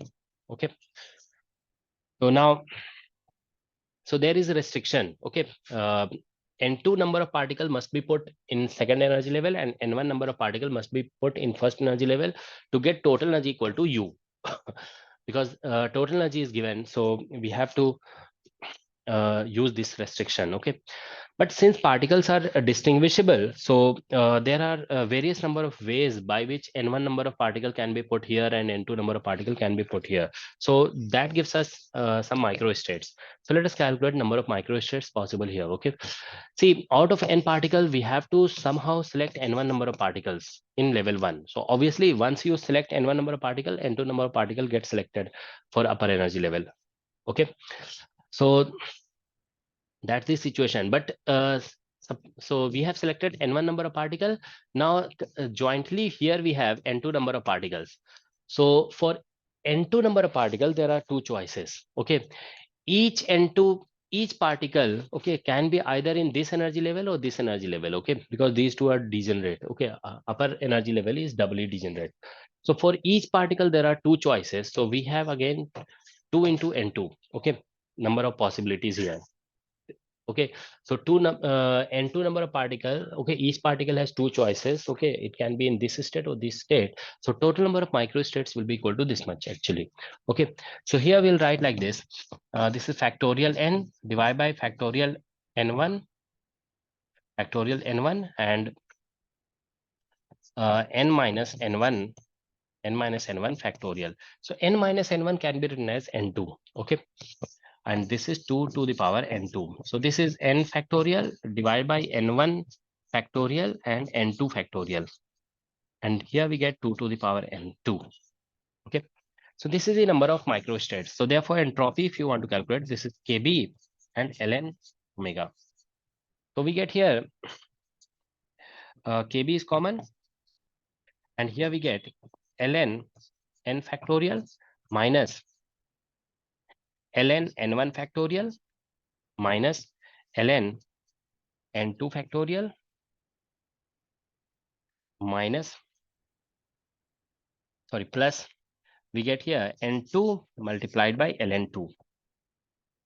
Okay, this is what we are getting. Okay, so now let's apply approximation, Stirling approximation we are going to use. So we know that according to Stirling approximation, we can write it as S is equal to KB, and here this can be ln n minus n. So ln factorial, sorry, ln of n factorial can be written like this using Stirling approximation. Okay, Stirling approximation we are using. Okay, so now the second one can be written as n1 ln n1 and plus n1 minus n2 ln n2 and plus n2, and then there is a term n2 ln2. See, Stirling approximation is this. Okay, ln n factorial is equal to n into ln n and minus n. Okay, so we are using Stirling approximation here. Okay, so here, see, I hope I have done everything correctly. Okay, so now let's see. Here, this n1 plus n2 is actually equal to n, so it will cancel with this. So these three actually cancel out. Now let's put the values. So kb, and here we have n ln n minus n1. So n1 was equal to, here we have calculated n1, you see, n minus u by e. So you get here n minus u by e, sorry, u by epsilon, and ln u, sorry, n minus u by epsilon, and minus n2 is actually u by epsilon, ln, okay, u by epsilon plus, here you can write u by epsilon and ln2. Okay, so I can take minus u by epsilon common. Okay, so these will remain as it is, kb, and here you have, this is kb, and here you have n ln n minus u by epsilon, and here ln n minus u by epsilon, and minus u by epsilon, if you take common, it will become plus, and this will become minus. So ln a minus ln b, it will become ln u by 2 epsilon. Okay, that's what you have, ln u by 2 epsilon. Okay, so that's what actually is written in question, right? See here, question says entropy of the system is given to be n ln n minus u by epsilon ln, and here it is x. So x we are getting here is minus u by epsilon ln u by 2 epsilon. Okay, so therefore correct answer is, see here which option we got. So correct answer is first option, actually this one, u by epsilon ln u by 2 epsilon. Okay, so option number 1 is correct for this question. Okay, now moving to another question. See, this is a question from boundary value problem. See, it says electric potential on the boundary of a spherical cavity. See, there is a spherical cavity. Let's say there is a spherical cavity. Its radius is not r, and here its boundary potential VB is actually given to be V naught, and cos square theta is written. So I can write it as 1 plus cos theta. Okay, so that cos square theta by 2 can be written as 1 plus cos theta by 2. So this can be written as V naught by 2, and this can be written as, in terms of Legendre polynomial, as P naught plus P1, because P naught is 1 and P1 is cos theta. So it is P naught plus P1 in terms of Legendre polynomial. Now, this is spherically symmetric situation. So not spherical symmetric, azimuthally symmetric, because surface potential is theta dependent, but it is not phi dependent. So when surface potential is not phi dependent, here charge density is 0. If you use Laplace equation, del square V equal to 0. So we can say that solution of Laplace equation for inside region gives, here solution of Laplace equation for inside region gives V at some r is equal to summation L equal to 0, or n we can write n equal to 0. Let's write L equal to 0 to infinity. Here you get AL r to the power L and PL. Argument is cos theta. Okay, so that is the potential. Okay, so now so that is the potential at inside point. Okay, see the question says here potential is to be calculated at r by 2, so that's why we are calculating potential inside. At outside point you have different formula. Okay, so at r equal to capital R, this potential should match with this potential, so we'll write like this: summation AL and capital R to the power L and PL. Okay, L equal to 0 to infinity, that should be equal to V naught by 2, and here you have P naught plus P1, because at surface this is the potential. Okay, so this potential should satisfy that boundary condition. Okay, so now if you equate, see Legendre polynomials are actually orthogonal. Okay, so if you so you can equate coefficients of PIs. Okay, equate coefficient of PIs from two sides. So that we are doing. Okay, two sides से equate कर रहे हैं. So if you equate coefficient of PIs from two sides, see coefficient of P naught is V naught by 2 from this side. If you take L equal to 0, you will get coefficient of R to the power 0 is 1. Here you will get A0. So A0 will be actually equal to V naught by 2, because here P0, coefficient of P0. Here we will get P0. So coefficient of P0 will be just A naught. So A naught this side, and this side you are getting V naught by 2. But now if you take L equal to 1, if you take L equal to 1, you get here P1.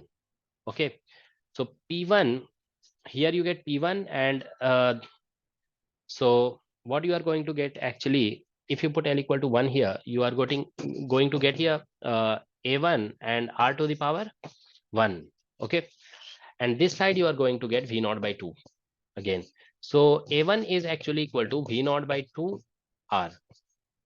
So we have gotten this, and since there are no other Legendre polynomial terms present, okay, so we'll say that PL is equal to 0 hoga for all L not equal to 0 and 1. Okay, so if L is not equal to 0 and 1, all other Legendre polynomial coefficients will be equal to 0. Sorry, not PL, we should write here AL, coefficient of all other Legendre polynomial. Okay, all other AL will be 0 if L is not 0 or 1. Okay, because only P0 and P1 are present this side. So here also P0 and P1 should be present. Okay.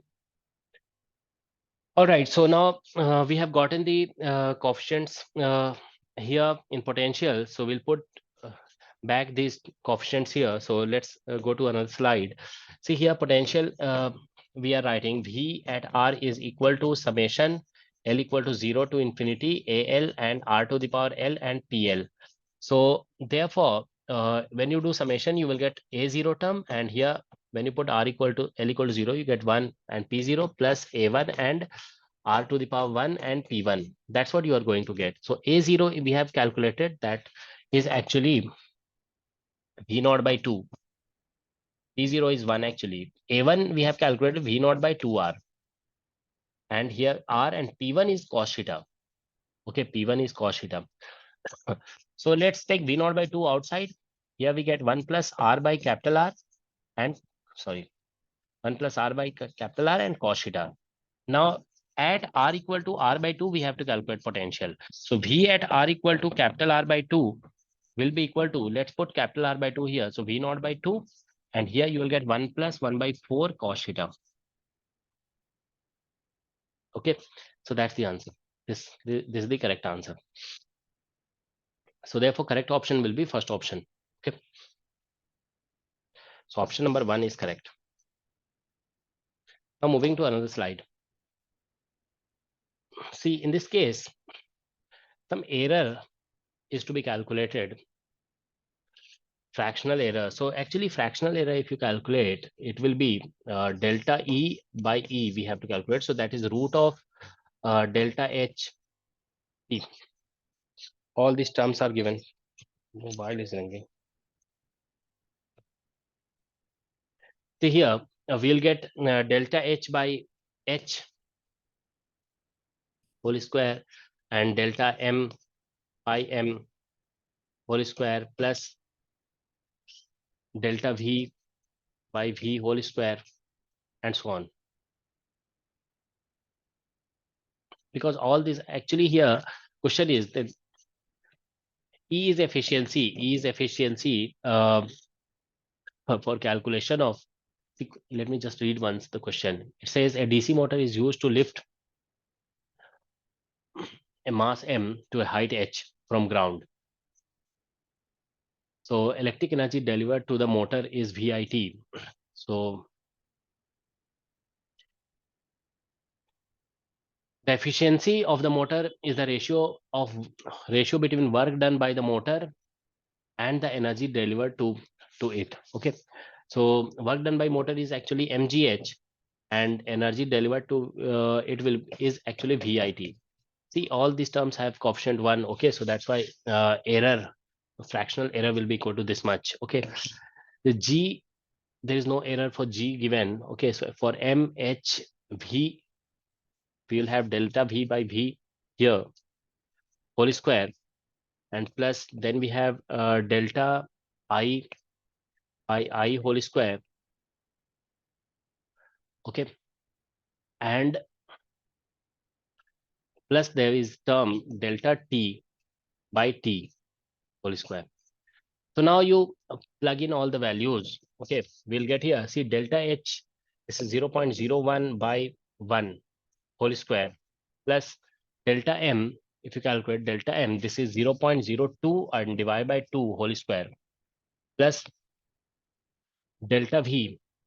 Delta v is given to be 0.1 and divide by v is 10 whole square plus, sorry, delta v I wrote twice, so this we should cancel.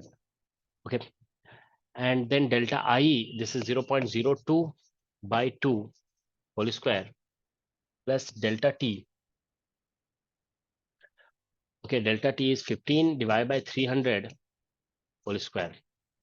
So you can see here 0.01 term is present everywhere. We can write it as 0.01 whole square plus 0.01 whole square plus 0.01 whole square plus 0.01 whole square, and this is plus 0.05 whole square. That's what we have. Okay, so we can take 0.01 or 10 to the power minus 2 common from all. Okay, so if you take 10 to the power minus 2 common, you take 10 to the power minus 2 outside, you will get here 1 1 plus 1 plus 1, and here you will get 20 plus 25. Basically we are getting 10 to the power minus 2 multiplied by root 29. Okay, so you calculate this. See, it will be slightly higher than 5. Okay, so closest answer, it will be 5 point something multiplied by 10 power minus 2. So you will get actually 0.05 and some other factor here. Okay, some other number, but it is given up to 2 decimal places, so only we'll write 0.05. Okay, so therefore correct option is this one. All right, moving to another question. See, this is a question from quantum mechanics. It says Lx square expectation value we have to calculate. Okay, see, we know that L square is actually equal to Lx square plus Ly square plus Lz square. And now if you want to calculate expectation value, we can write like this. Expectation value of L square is written like this: L into L plus 1 into H bar square, which is given actually here. Sorry, this one is given, expectation value. So this is, yeah, so if you take expectation, if you multiply just by graph I here, you will get expectation value of L square, which is 6H bar square. So this is 6H bar square is equal to, actually expectation value of Lx square and Ly square are equal. So this becomes 2 times expectation value of Lx square and plus LZ square, expectation value of LZ square, if you calculate, see, LZ acting on phi is giving this. Okay, so if you LZ square acting on phi will give us 4 h bar square. Again, you operate LZ. Okay, so phi. So basically, expectation value of LZ square here gives us 4 h bar square. Okay, so this is 4 h bar square. So take it to this side and subtract. So you get LX square, expectation value is equal to h bar square. Okay, that's the answer. So correct answer will be fourth option. Yeah, fourth option is correct. Now it says there is a sphere, and inside the sphere there is a one-dimensional rod. So its coordinate, suppose x1, y1, and z1. Its coordinate is x2, y2, and z2. Okay, this is the center. So question is number of constraints on the Cartesian coordinates. See, its length is L. Okay, here to here, this is suppose origin. This distance is R, and this distance is also R. So obviously, wherever this rod goes, its distance of these ends of the rod from center will always be equal to R. So using distance formula, we have a condition x1 square plus y1 square plus z1 square is equal to R square. So this is one constraint on Cartesian coordinate. And similarly, distance from here to here will be x2 square plus y2 square plus z2 square, that will be equal to R square. And similarly, distance from here to here will be x1 minus x2 whole square plus y1 minus y2 whole square plus z1 minus z2 whole square will be equal to L square length. So basically, there are these three constraints on the Cartesian coordinates. Okay, so therefore number of constraints on Cartesian coordinate will be equal to 3. Okay, that is the correct answer. Now moving to another question on classical mechanics. It says a uniform circular disk on xy plane. See, suppose there is a disk, it is in xy plane. This is x-axis and this is y-axis. Okay, and this perpendicular direction is z-axis. Okay, this is a disk. All right, so it is it has angular velocity about this axis, which is omega naught, and it has angular velocity about z-axis, which is also omega naught. Okay, so direction of angular momentum. See, these are actually symmetric axes. These are principal axes. Okay, so for principal axis, you can write angular momentum is equal to Ixx omega x I cap plus Iyy omega y j cap plus Izz omega z and k cap. Here we should mention that x, y, and z are principal axes. These are principal axes, so that's why we can write like this. So now Ixx, if you write moment of inertia of disk about, so this is mr square by 4, and omega x is 0 actually. This is 0.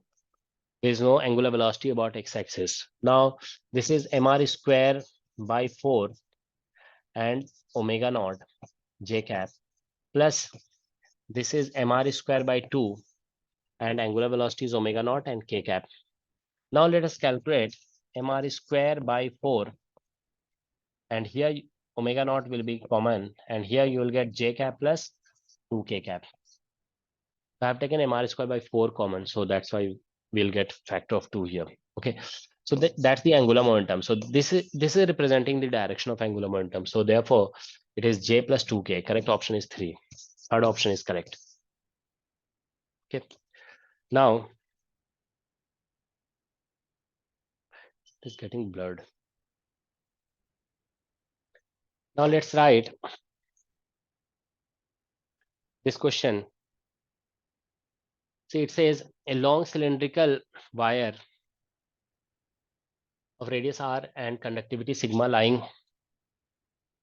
Okay, so there is a cylindrical wire. It is in z direction. Okay, so actually whenever current flows through a cylindrical wire, current actually density is written as I. So let us write current as I naught. Okay, current is equal to I naught we are writing. Okay, so we know that when current flows through a cable, Poynting vector is actually radially inward. Okay, this is the direction of Poynting vector. Okay. So therefore, option can be here. There is no need to solve this question. We know that this is a very well known fact. Okay, that whenever a cable carries a current, point vector is radially inward. Okay, so radially inward direction is given in option 2. So therefore, option 2 is correct. No need to solve it. Okay. Otherwise, this is a very standard question. It is given in all books. You can check from there, but only on the basis of direction we can take option number 2. All right. If you want to do it in detail, then you can write here. See, the question says Pointing vector. So magnitude of Pointing vector is actually power upon area. So power you can write as I naught square or into resistance. Okay. So resistance here is resistance given. So let's say here R is actually radius. So resistance we are writing R naught. Okay. Let's say R naught is resistance and divide by area. So area of this curved surface, Pointing vector is crossing this area. So area of this curved surface will be 2 pi and R is radius and height L. L is the length. Okay. Its length is L and R is its radius. This radius is R. Okay. Now resistance, you know that resistance can be written as resistivity into length divided by area of cross section. So resistivity can be written as 1 by conductivity and length is L and area of cross section is actually pi r square. So let us put all these things here. So we are going to get here. Okay. And see, answer is written in terms of current density. So current I naught can be written in terms of current density as current density multiplied by area of cross section pi r square. Okay. So we'll get here I naught square and here pi r square whole square and r naught is 1 by sigma length divided by pi r square. And then here we have 2 pi r and then L. So let's see what factors cancel out.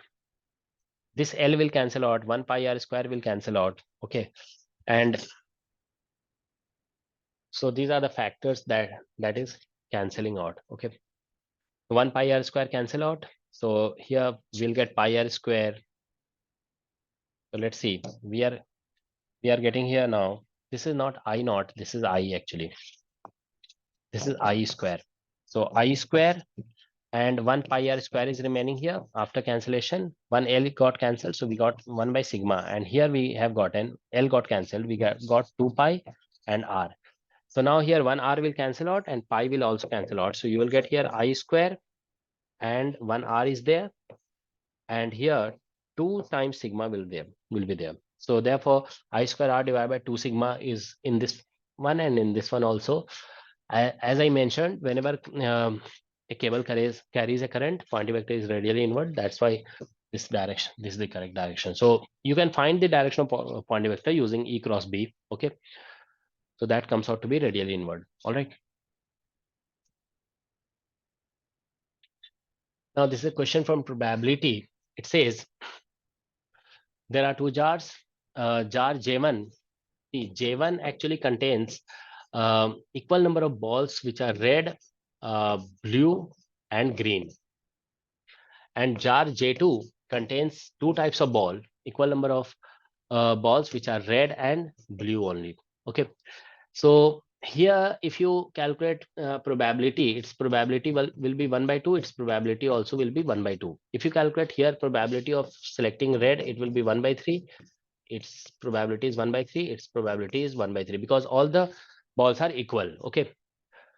It is given in the question that equal number. So from jar J1, if you select, if you take out a ball, probability of getting red will be 1 by 3. And from J2, if you select a ball, probability of getting red will be 1 by 2. Okay, now questions, if ball is picked at random from the jars, turns out to be red. Ball is red. Probability that it came from J1 is. So probability of, so we have to basically calculate probability of getting J1 or selecting jar J1 given that ball taken out is red.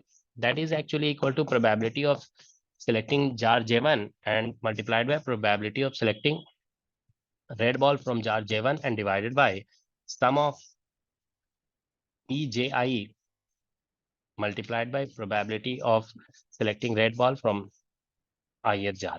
Okay, summation on I. So this is equal to PJ. See, probability of selecting J1. Now question says, see, there are two jars. Just a minute. So now probability of see, there are two jars, J1 and J2. Suppose we are selecting two jars.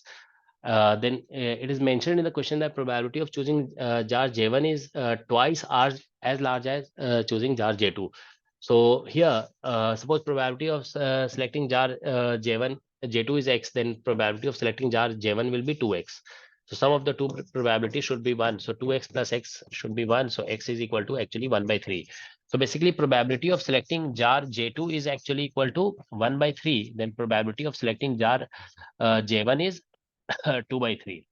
Okay, so if you are selecting selecting two jars, okay, then these are the probability of their selections. Okay, so now given that we have selected a red ball, what is the probability of getting jar J1? So this conditional probability we have to calculate. Okay, so that is probability of selecting jar J1 is actually, as I said, 2 by 3 multiplied by probability of selecting red ball from jar J1. So from red ball from jar J1 is 1 by 3, and now here uh, it will be once it will be J1 and then it will be J2. So probability of selecting jar J1 is 2 by 3, and probability of selecting red ball from jar J1 is 1 by 3 plus. Now there is summation. So now it will be J2.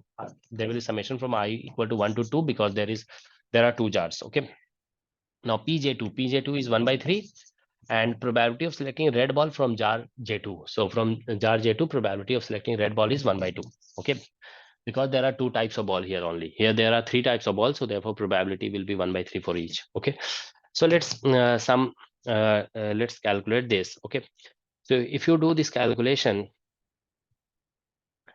see here we are getting let's multiply numerator and denominator both by 9. Okay, so if you multiply by 9, you will get here 2, and here you will get 9 will cancel out, you will get 2, and here if you multiply by 9, you will get here 3 by 2. Okay, so take LCM, you will get here 4 by 7. That's the answer. Okay, so correct answer is this one, fourth option. Okay, so its fourth option is correct.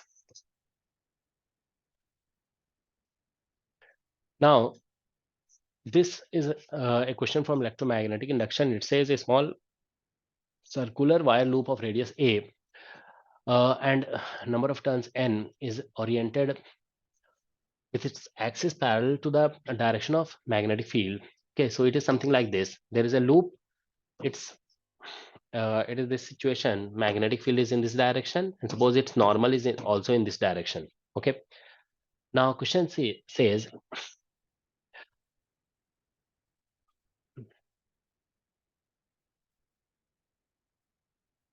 actually question इसमें पूरा नहीं आया, some part is actually missing. Question is something like this. We have to turn this by 180 degrees. So if you turn it by 180 degree, it will become something like this. Normal will come to this side. See here, suppose this pen is normal and loop is this. Now we are turning it by 180 degrees. So normal will come to this side and magnetic field will be in this direction. Magnetic field will remain in this direction. So in this case, we have to calculate the charge that this galvanometer measures. Okay, so actually charge flown is actually equal to change in magnetic flux by resistance. So in this case, magnetic flux, if you calculate, you will get magnetic field into area pi r square. Its radius is a, so it will be pi a square minus. In this case, if you calculate area magnetic flux, you will get minus b into pi a square. Okay, so and divide by resistance. Okay, so therefore you will get here 2 pi b into a square and divide by resistance. So that is the charge flown. Okay, so correct option will be this one. And since there are n number of turns, so you can multiply to calculate flux, you can multiply by number of turns. Okay, so therefore this second option will be, sorry, fourth option will be correct. So this is just a formula based question.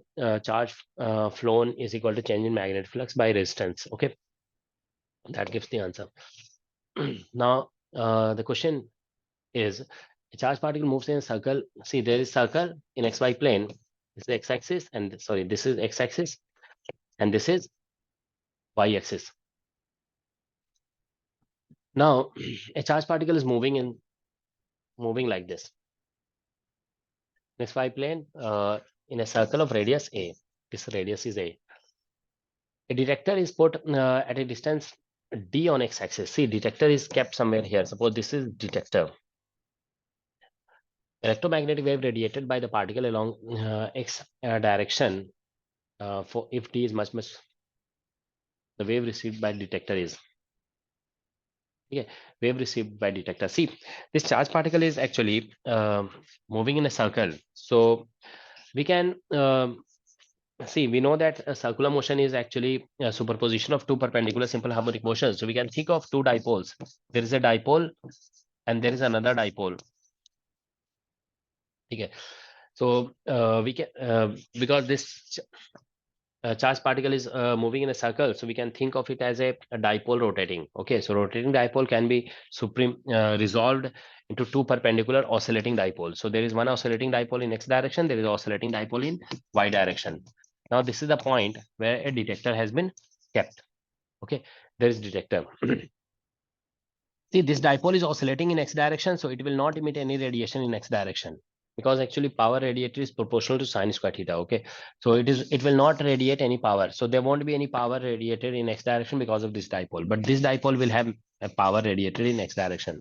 Okay, so basically the radiation that is detected at d will be because of dipole oscillating in y direction. Okay, so that's why electric field in here will be actually y polarized. Okay, so linearly polarized in y direction. Okay, because this is being produced by a dipole oscillating in y direction. Okay, so that's why correct answer is third option.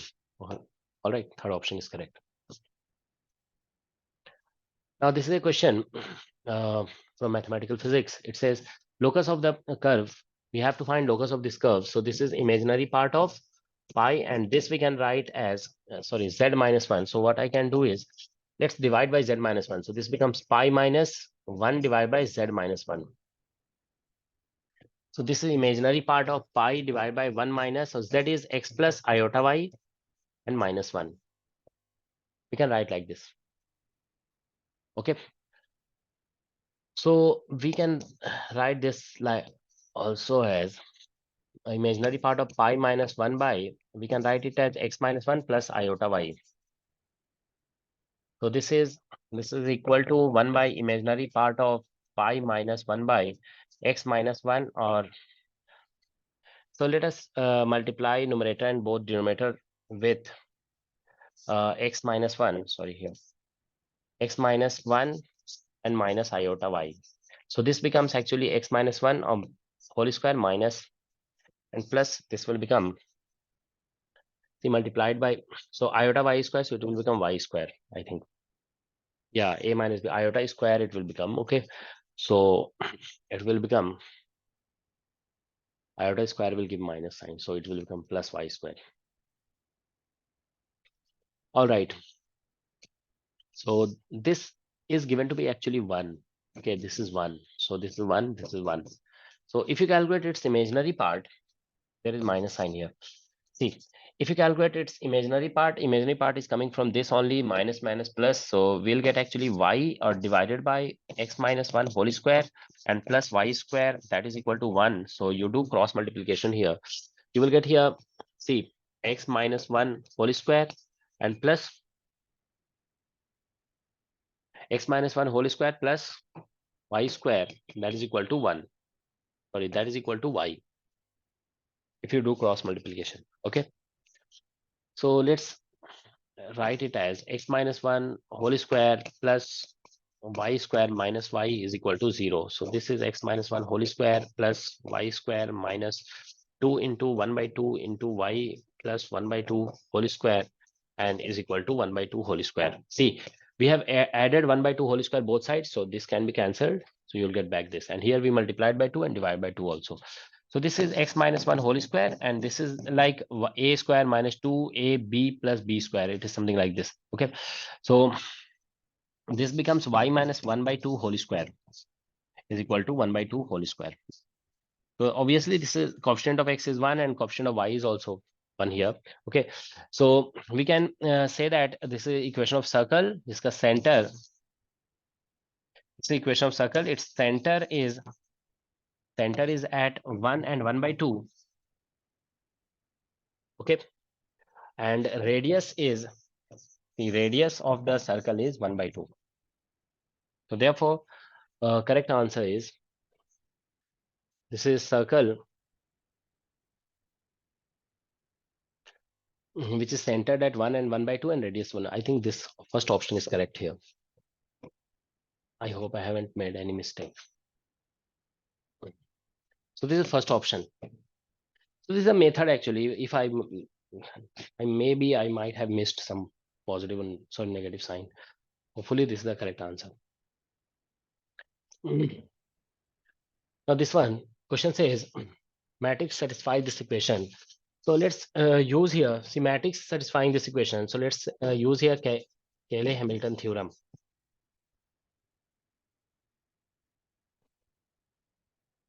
So let's apply this Cayley-Hamilton theorem. Okay, it says matrix satisfies equation obtained by its characteristic equation. So we are writing its characteristic equation -1 and 2. -1, 2 minus lambda and 0, and here 2, 0 and 1 minus lambda. That is equal to 0. So its characteristic equation is this. Okay. So let's expand it along the last row. Okay, so we'll get here 2, leaving this column in this row. You will get here. Now this -1 multiplies with 0. So you get 0 here, and you will get here -2 and 2 minus lambda. That's what we get. And this 0 multiplied by something will be 0. So we'll write this one only 1 minus lambda, and here 1 minus lambda, and leaving this column in this row, you will multiply like this 3 minus lambda and 2 minus lambda and -1. I think that is equal to 0. This 1 and 1 multiply. Oops, -1. Okay. All right, so let's multiply it. You get here -4, and here 2 minus lambda and plus 1 minus lambda. And if you multiply this, you get here lambda square minus 5 lambda and plus 6. And then there is -1. I hope we get this, right?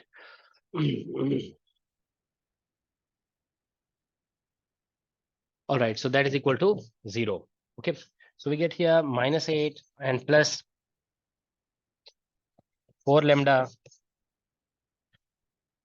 -8 plus 4 lambda and plus 1 minus lambda. And here we get lambda square minus 5 lambda and plus 5. That is equal to 0. So let us simplify it further. So -8 plus 4 lambda. Let's multiply it. So we get here lambda square when we multiply with this one, minus 5 lambda and plus 5. And when we multiply with minus lambda, we get here lambda cube and plus 5 lambda square. And then we get here -5 lambda. That is equal to 0. Okay. So now we can write it as minus lambda cube and lambda square term. Let's see. We have here plus 6 lambda square, 5 lambda square plus 1. Okay. And -10 or plus, so 6 -6 lambda and -3 is equal to 0. So let's multiply by -1. So we get here lambda cube -6 lambda square. Okay. And minus plus 6 lambda and plus 3, that is equal to 0. I hope I have not made any mistake. Now, so let's see. This is lambda is, so this is the characteristic equation.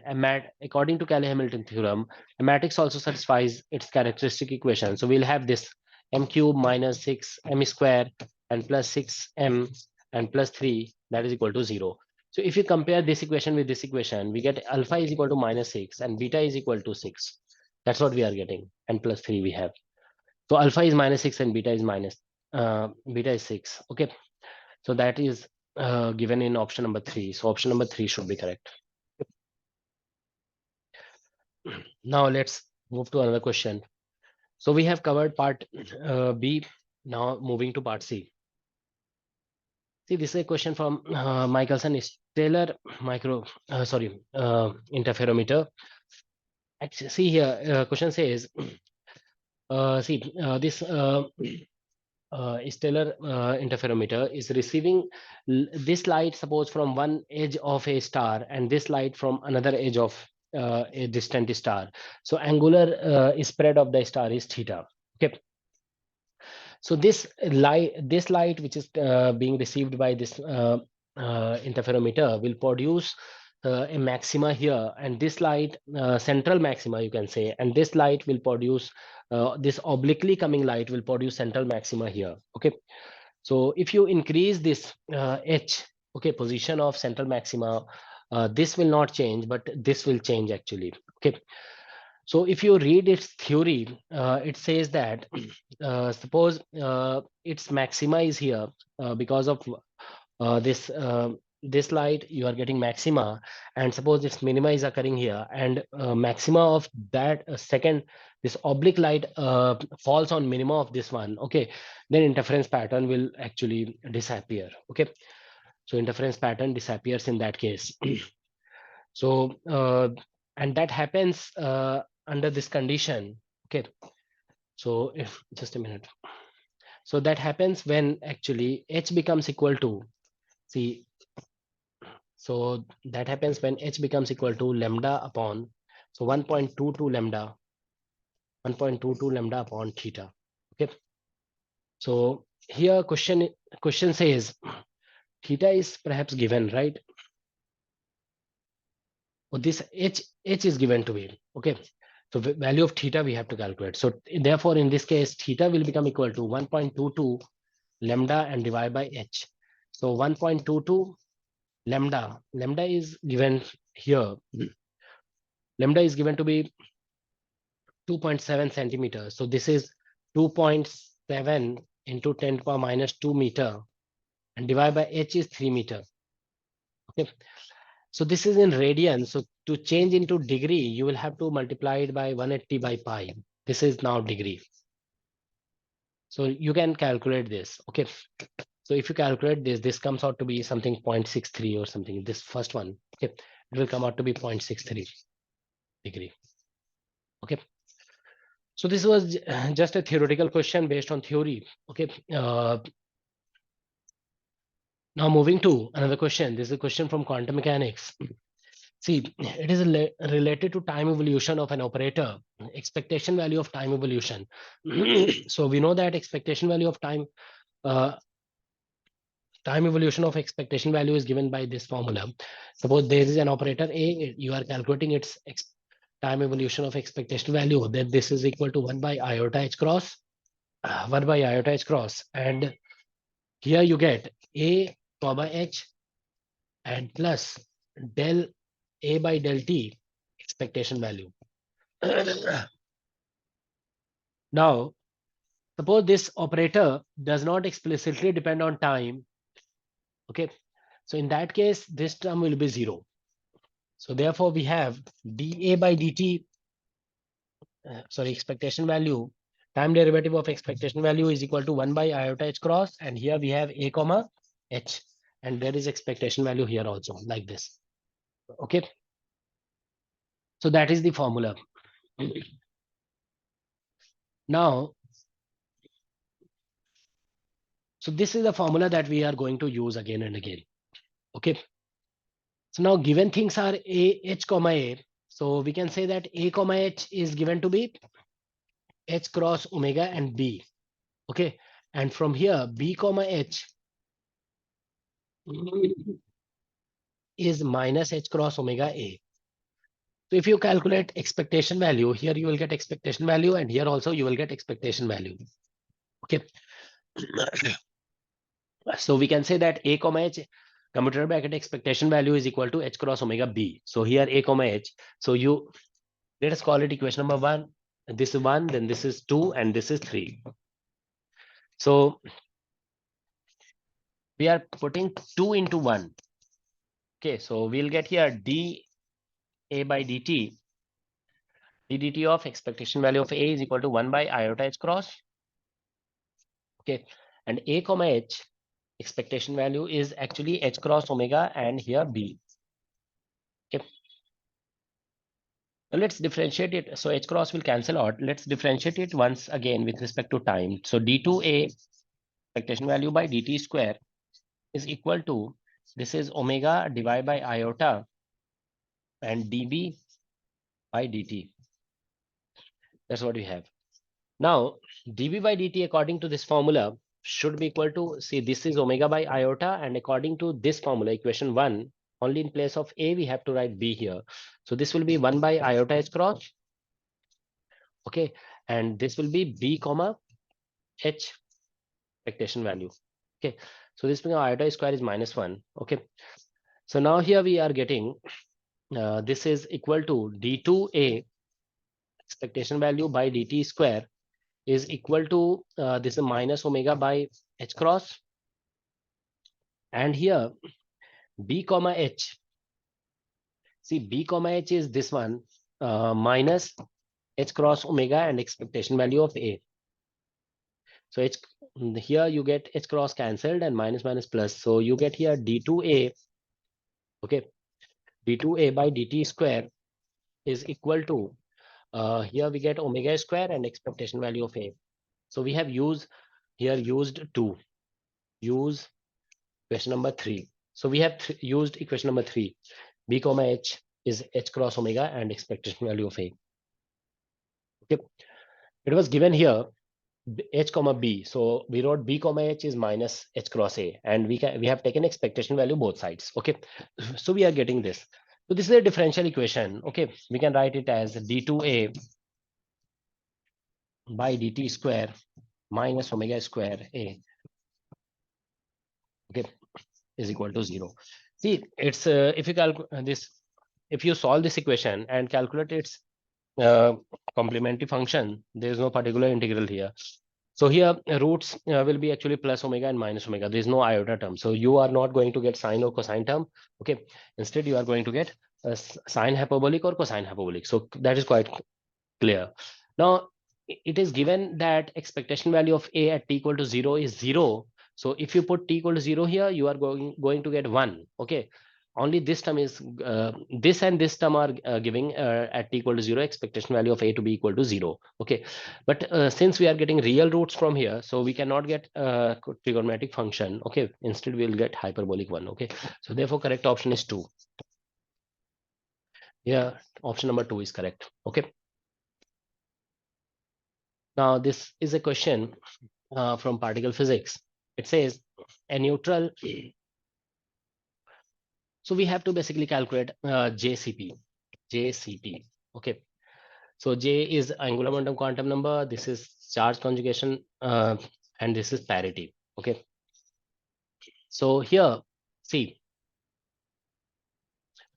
actually, some branching ratios are given 0.38. These are branching ratios. So that means X naught is most likely to decay into two gamma photon. See, X naught is likely to decay into gamma photon. Okay.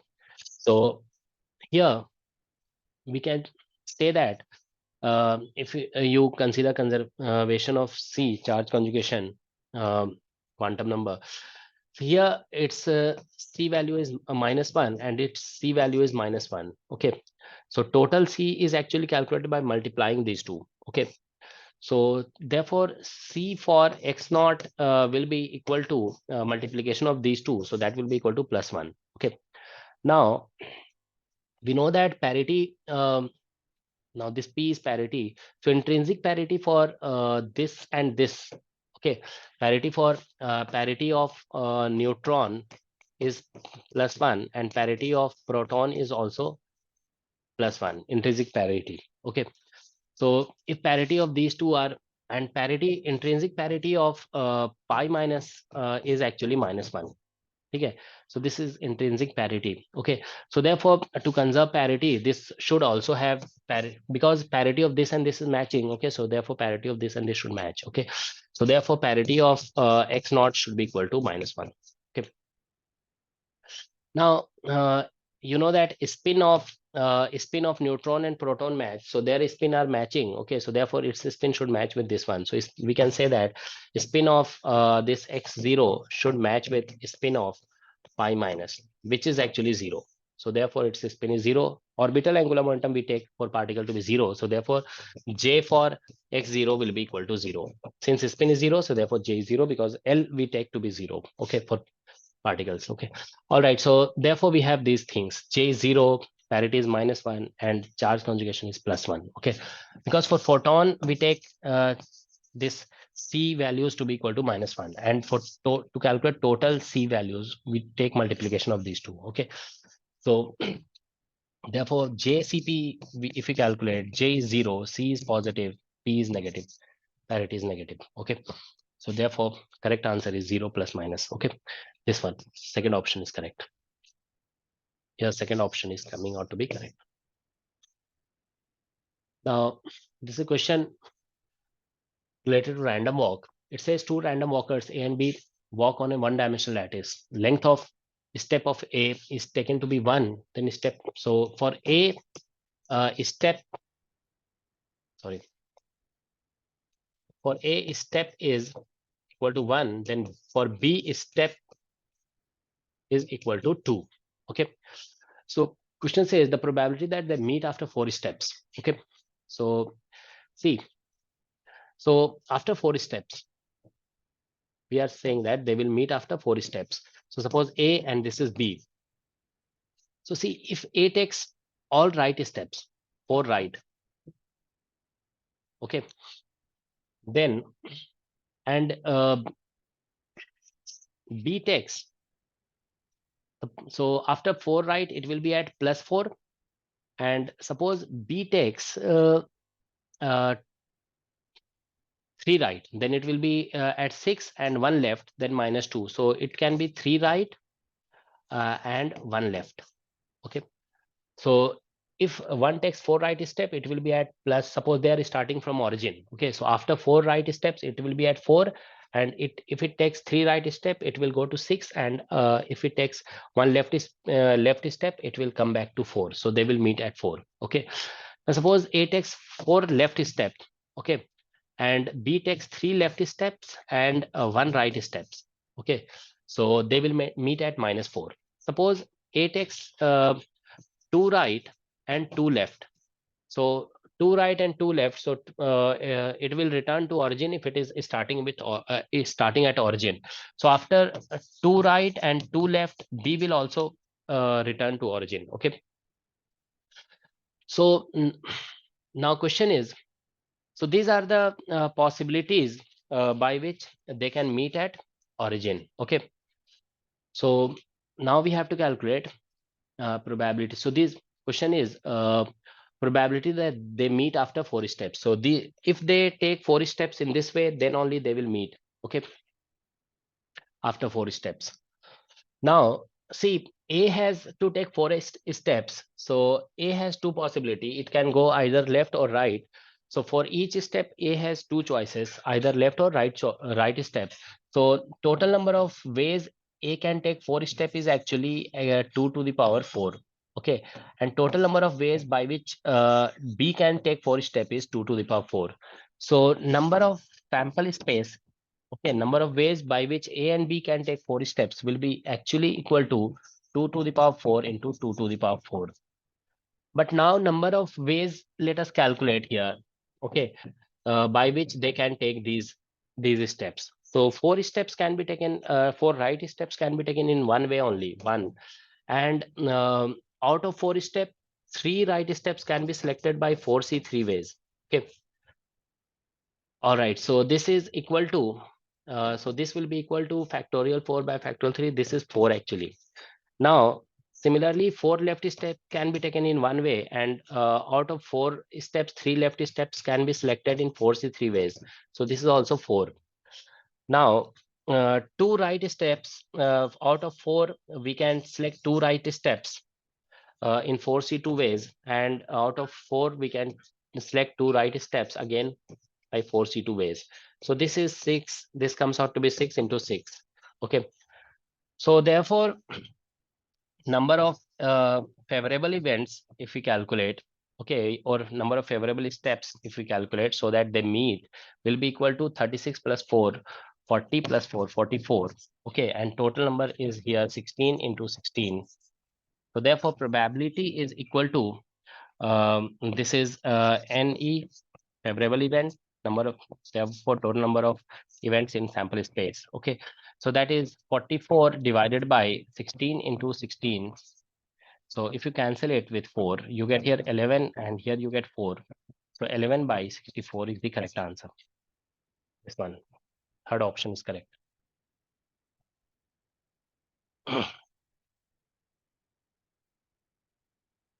Now this one, this is a matrix. This is a rotation matrix. Okay.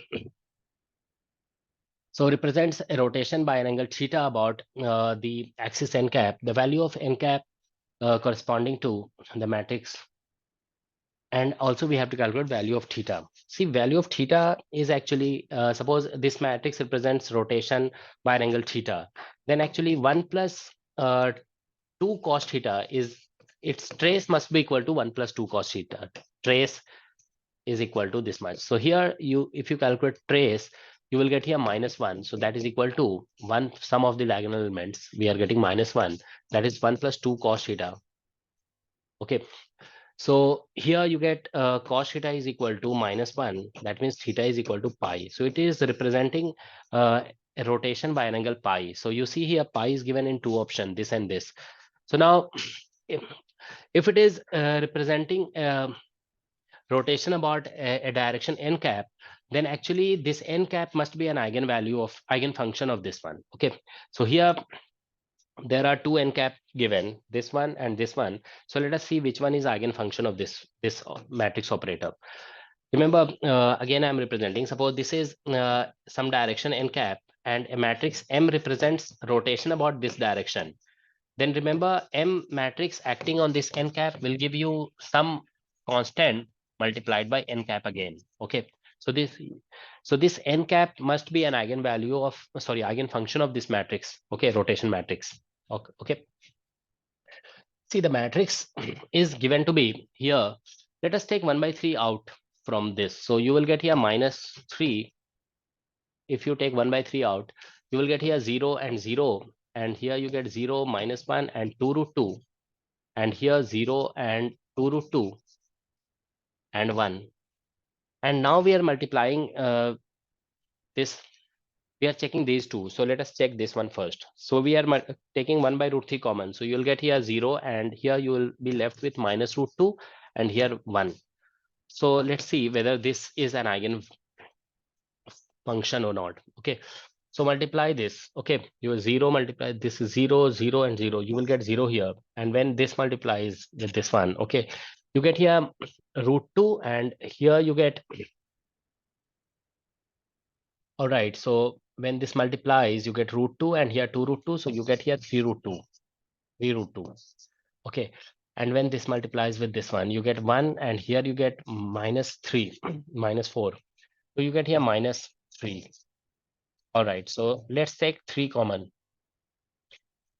So if you take 3 common, -3 common, you get here 0, -√2, and 1. Okay, so it is an eigenfunction because we are getting back the same. You can see here we are getting back the same vector. So we can say that this vector is an eigenvector. Okay, this vector is an eigenvector of this matrix. So therefore, this is representing a rotation axis. Okay, along which this matrix is producing a rotation of pi. Okay, so therefore, correct option is third option. Third option is correct. Okay. You can check that other vectors given here are not actually, oh, we don't have to check all other vectors. You can check this one. Obviously, this won't be an eigen function. Okay, it won't be an eigen function of this matrix. All right. So moving to another question. See, this question says that electron polarized in x direction in a magnetic field. See here, B1 is very large in comparison to B2. So mostly energy of electron will be decided by presence of B1. So if you calculate energy here, energy will be, sorry, energy, it will be minus B dot mu, since B is in x direction. Okay, so we'll get here some minus landage factor, then mu B, okay, divided by h bar, and then magnetic field B1, okay, B1, and here we will get Sx operator. Okay, since expectation value of Sx operator is plus minus h bar by 2, so therefore h bar will cancel out, and you will get here plus minus g mu b or into B1, because dominating field is B1. Okay, now, and you will get 1 by 2 from here. So g for electron is actually 2. G for electron is 2. So 2 and 2 will cancel out. You will get plus minus mu b or into B1. That's what you get. So therefore, difference in energy, okay, that we have between two levels is 2 times mu b or into B1. Okay. So now question is the value of h cross omega is the for which polarization flip flop is resonant one is. Actually, this is the energy difference between two energy levels, okay, because of the presence of magnetic field B1. All right. So therefore, if this time dependent field, okay, has frequency such that this h cross omega is equal to this much, okay, then obviously there will be a spin flip from either down spin state to up spin state. So this is nothing but nuclear magnetic resonance. Okay, this is the principle of NMR. So this is a question related to NMR, we can say. All right. So whenever this time dependent field has frequency omega, which is equal to h cross omega, it matches with the energy difference between two energy levels, then there will be spin flip. Okay, from either up spin state to down spin state or down to up spin state. Okay. So therefore, correct option is this one. Okay, first option. First option is correct.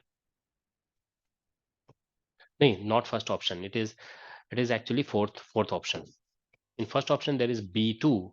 In fourth option we have B1. Okay, so fourth option is correct. All right. Now moving to another question. See, it says two electrons in thermal. This is a question from statistical mechanics. It says two electrons in thermal equilibrium at temperature Kb by beta can occupy two sites. The energy of the configuration in which they occupy different sites. Suppose there are two sites, site A and site B.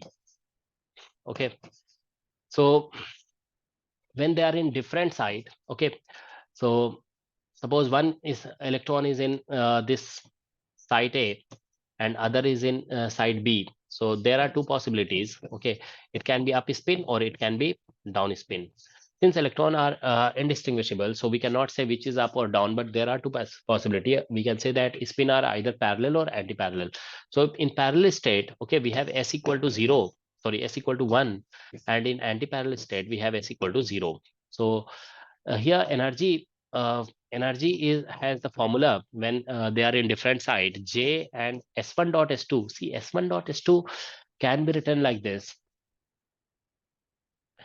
See, S1 dot S2 is actually equal to S square minus S1 square minus S2 square and divided by 2.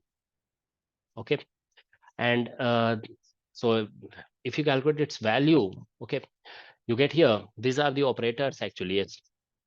So now it's energy eigenvalue. If you calculate, you get here something like this: S into S plus 1 minus S1 into S1 plus 1 and minus S2 into S2 plus 1.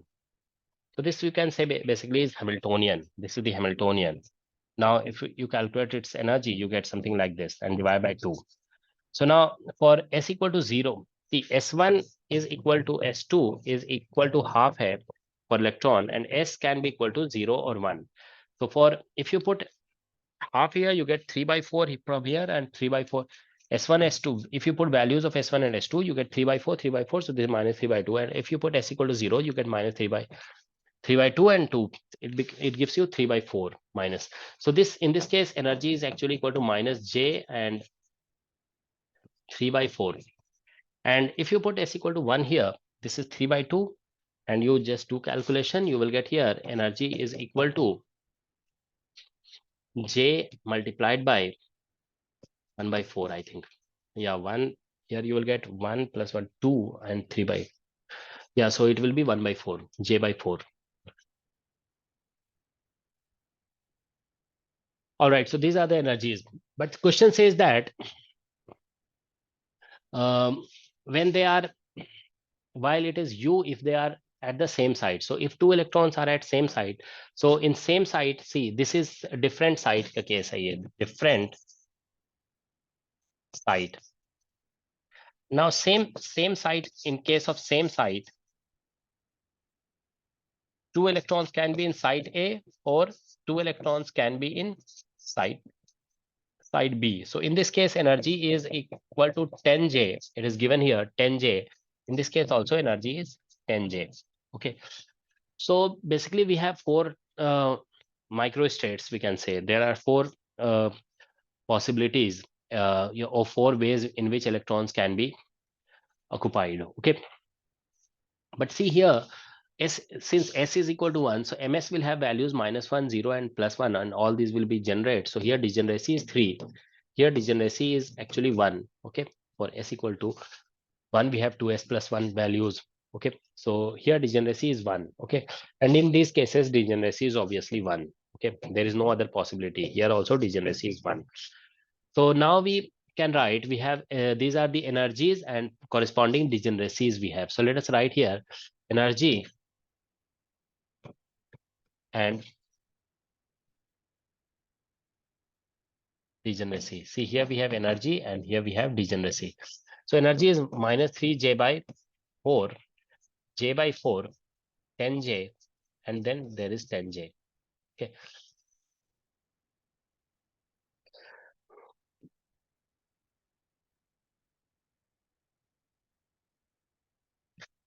So 10J we can write once, okay, because there are two J's, so they are degenerate states actually. Okay, so -3J by 4, you can see here -3J by 4 has degeneracy 1, and this J by 4 has, so this has degeneracy 1, this has degeneracy 3, and this has degeneracy 2. Okay, both electron occupying site A or site B. Okay, so therefore we have to calculate here probability. The question says the probability of system to be in first excited state. See, this will be called ground state. This will be called first excited state. First excited state, and this will be called second excited state. Second excited state. So probability of occupying this energy state we have to calculate. So probability of getting, suppose you can say E2 is equal to, we know that it is degeneracy of that state multiplied by minus beta E and divided by partition function. So here we have degeneracy of that state is 3 e to the power minus beta, and energy is J by 4, and divided by partition function we write. So that is Gi and summation e to the power minus beta Ei summation on I.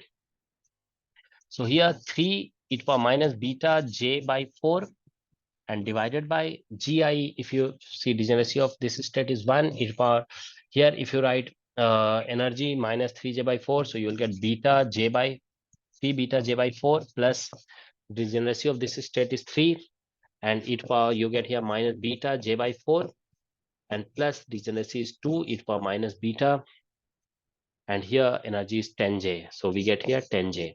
So that's the answer. Okay. So that will be the answer. Let's see what we get. So therefore, in numerator, we should get 3. We are getting here 3 e to the power minus beta J by 4. So that is coming in numerator. So which is 3 e to the power 3 e to the power minus beta J by 4. That is given in here only. Okay. and you see here with 10 beta j there is factor of 2, with this there is factor of 1, and with this there is factor of 3. Okay, so that's what we are getting. Okay, so correct option is actually this second option, I think. 3 e power minus beta j by 4. Yes, second option is correct. So therefore second option, option number 2 is correct. Moving to another question. So this is also a question from statistical mechanics. It says that energy of system, see, there is system, its energy is E is equal to minus J, and here summation delta sigma I and comma sigma I plus 1 and summation I equal to 1 to n. Okay, so if you sum it, see, we'll get something like this, minus J and summation delta sigma, we can get sigma 1, sigma 2 plus sigma 1, sorry, delta sigma 2 and sigma 3 plus delta sigma 3, sigma 4, and so on. Okay, the last term will be delta sigma n and sigma 1, because n plus 1 we can write as 1 because it is periodic system. Okay, so something like this we'll get. Now each sigma, see, sigma 1 can be equal to 1, 2, 3 up to q. Okay, if you put here, see, question is the energy of system is this, where J is positive constant, the periodic bonding condition is imposed, so that we have imposed here sigma n plus 1. In place of sigma n plus 1 we have written sigma 1. The number of ground states of the system, how many ground states of the system, how many ground states exist for the system? Okay, that is the question. So what, see here, for ground state energy should be minimum, so we want all these to be 1. Okay, so if all these are 1, then we'll get ground state. So these can be, see, these can be 1 if sigma 1 and sigma 2 have same values. Okay, so suppose sigma 1, question says sigma 1, you see here, sigmas can be 1 to 3 up to q. So suppose sigma 1 is 1, sigma 2 is 1. Okay, so everywhere where we write 1 1. Okay, so we'll get sigma 1, sigma, suppose here we get 1 1 1 1 1 1. Okay, so there is one way to get basically maximum value. Okay, similarly we can write 2 2 2 2 like this. Okay, so there is, that is another way. Okay, so actually since there are sigmas can take q values, so there will be actually q number of ways, okay, by which we can get max minimum energy. Okay, so that's why there are q ways of putting it. Okay, so therefore we can say that there are q ground states, q ground states. All right, so there are q ground states possible here. All right,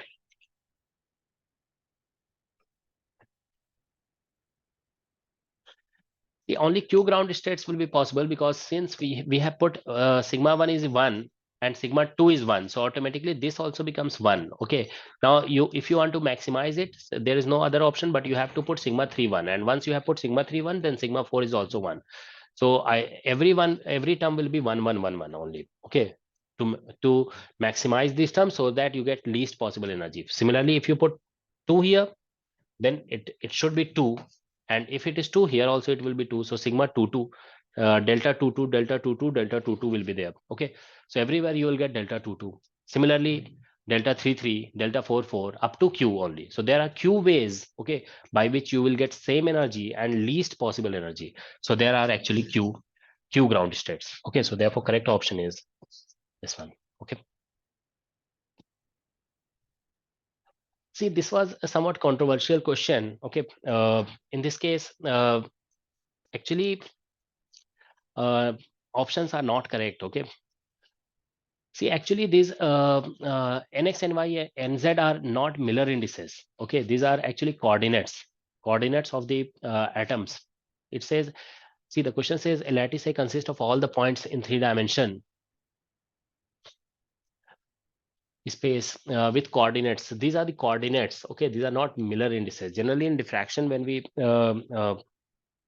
study about crystal, we actually put condition on HKL values. Okay, we put values on H condition on HKL. So these are not HKL actually. Okay. So this is somewhat controversial question. So that's why I'm leaving it. Okay.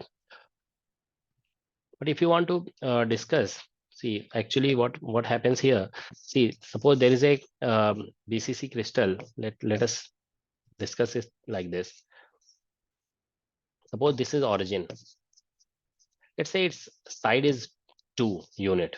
Let's side is 2, so half will be 1 actually. Okay, so now if you write coordinate, see coordinate of this one, okay, it will be 2 comma 0 comma, suppose this direction is x and this direction is y. I'll take this as x and this as y and this as z. So coordinate of this point will be 2 comma 0 plus 0. The coordinate of this will be 2 comma 2 comma 0. And similarly, coordinate of other points, if you calculate this one, you'll get 2 comma 2 comma 2. And coordinate of center, if you calculate, you will get here 1 comma 1 comma 1. Okay. So now you can see here, if you sum all points.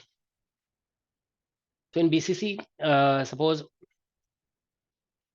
effectively we say that instead of these 8 bases, we say that effectively one basis is here. Okay, then another point will be here at the center. So some of the coordinate here, some of the coordinates is 0, but here some of the coordinates is 1, so we are getting odd number. Okay, so basically nx and y, suppose we take it to be non-zero sum, so it is coming out to be odd number for BCC. Okay, and see similarly for FCC, if you calculate points will be at face center. Okay, like this. So if coordinates of this point, if you calculate, it will be something like this: 0 comma 1 comma 1. So some of these will be even. Okay, so so definitely both are not coming out to be FCC, but answer given was both FCC. So there was definitely some controversy in this question, so that's why I'm leaving. So most probably one should be BCC and one should be FCC. Okay, now coming to this one. See, this question says we have to evaluate this integration. See, we know that actually related to Dirac delta function, we have a property. Suppose there is a function f of x and we have Dirac delta g of x. Then this delta g of x is actually written like this. This is delta x minus xi, where xi is actually root of this equation. Okay, g xi is actually equal to 0. Okay, so and here you get g primed xi. Okay, g primed xi. So therefore, this integration now see argument of Dirac delta is sin x. So if we put sin xi is equal to 0, we'll get xi is equal to n pi, where n can be equal to 0, plus minus 1, plus minus 2, and so on. Okay, and there will be summation on I also here. There's summation on I. Okay, so therefore we write here minus infinity to plus infinity. Okay, here dx and 2 to the power minus mod x and divide by pi. Okay, and this will become a summation on, this will become delta x minus xi, and here it will become cos xi differentiation, okay, of this argument cos xi. Okay, modulus, it is something like this. Okay, now xi are actually n pi. So if you put cos n pi is plus 1 or minus 1, but modulus, there is modulus, so it will always be 1. Okay, so we can write this integral as minus infinity to plus infinity, and here dx and 2 to the power minus, sorry, it is 2 to the power minus modulus x and divide by pi, and here we get delta okay, Dirac delta. You get here delta x minus, see, we can write first term n equal to 0. So x minus 0, sorry, this will be delta x minus 0 is something like this. Delta x minus 0 plus delta, we can get here x plus pi. Similarly, we'll get delta x minus pi, okay, plus delta x minus plus 2 pi, and then delta plus delta x minus 2 pi, and so on. Something like this we get up to infinity. Okay. Now, you see, when you integrate the first term, you will get x equal to 0 here. Okay. So therefore, we get actually terms like this: 2 to the power 0 plus, when you integrate second term, you get here pi. Okay. So pi cancel, you get 2 to the power minus 1. From this one also, you get 2 to the power minus 1. So actually, you will get pi here. Okay. So pi cancel out. From here, you get minus pi. So minus pi modulus is pi actually. So pi cancel out. So you get 2 to the power minus 1 twice. Similarly, you get x equal to 2 pi here when you integrate. Okay, x equal to 2 pi, minus 2 pi from here and 2 pi from here. So 2 pi will cancel out and you will get 2. So basically you are getting 2 to the power minus 2 two times. So, and so on. 2 to the power minus 3 you will get 2 times, and plus 2 to the power minus 4 you will get 2 times, and so on. It will continue like this. Okay. So you have this series, infinite series. I'm writing uh, it here now with another color. So we have this integration equal to, we have this term 1 plus 2, factor of 2 is common in all, and here you see you have 2 to the power minus 1 plus 2 to the power minus 2 plus 2 to the power minus 3 up to infinity. This is infinite series. Okay. So this can be, see, common ratio is 2 to the power minus 1. So this is a GP series with common ratio less than 1. So therefore this will be equal to 2 to the power minus 1 divided by 1 minus 2 to the power minus 1. This is the sum. Okay. So here you get actually 1 by 2, and here you get 1 by 2. So basically we are going to get here 1, this is 1 plus 1 by 2 factor cancel out, you get 2 only. Okay. Here 2, so that is equal to 3. Okay. So therefore correct answer is 3. Okay, this first option is correct, option number 1. Now this is a question from classical mechanics. It says there are two springs and they are oscillating. You have to find the ratio of frequencies of normal modes. Okay, so let's calculate. See, the two masses are equal actually. Okay, these two masses are equal, identical masses. It says. All right, so let's do it like this. See, there are two masses.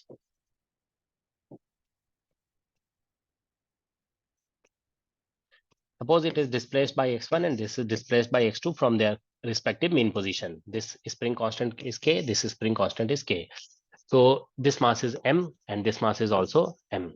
So if you write kinetic energy, it will be half m x1 dot square plus, for this mass, for lower mass, kinetic energy will be half m x2 dot square. So now if you write kinetic energy matrix, see, we write x1 dot square coefficient. Coefficient of x1 dot square is called 1 element. So coefficient of x1 dot square is m by 2. Coefficient of x2 dot square is called 2 element. So it is, and this is 0, this is 0. So that is kinetic energy matrix. Okay, coefficient matrix. Now let's write potential energy. So potential energy will be equal to half. For this spring, you will get half k and x2 minus x1 whole square plus half. For this one, you get half k and x1 minus 0 whole square. So this one, this end is not moving. So x1 minus 0 whole square will write. Okay.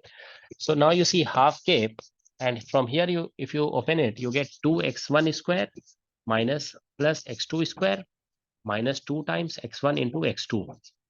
Okay, that is the potential energy. So now let's write potential energy matrix. Coefficient of x1 square will be called 1 element, so which is k. Coefficient of x2 square is called 2 element, so which is k by 2. And coefficient of x1 into x2 is actually minus k. So half of that will be 2 element and 1 element. Okay, this is minus k by 2, minus k by 2. Okay, so coefficient of this is, see, 2 and 2 cancel out. Coefficient is minus k. Half of that, okay, is 1, 2 and 1 element. So for normal modes, for normal mode frequencies, for normal mode frequencies, we write like this: V matrix minus omega square and T matrix. This determinant is equal to 0. Okay. So now you see here, V matrix is K and T matrix has this term m by 2. So you will get here m by 2 and omega square. Here you have K by 2 and here you have m by 2 omega square, and here we have minus K by 2 and here minus K by 2. This determinant is equal to 0. Let's take 1 by 2 common from this row and from this row also. So we are going to get here 2k minus m omega square, and here minus k and here minus k and here k minus m omega square. This determinant is equal to 0. Let's open the determinant. Okay, so we get here 2k minus m omega square multiplied by k minus m omega square minus k square, that is equal to 0.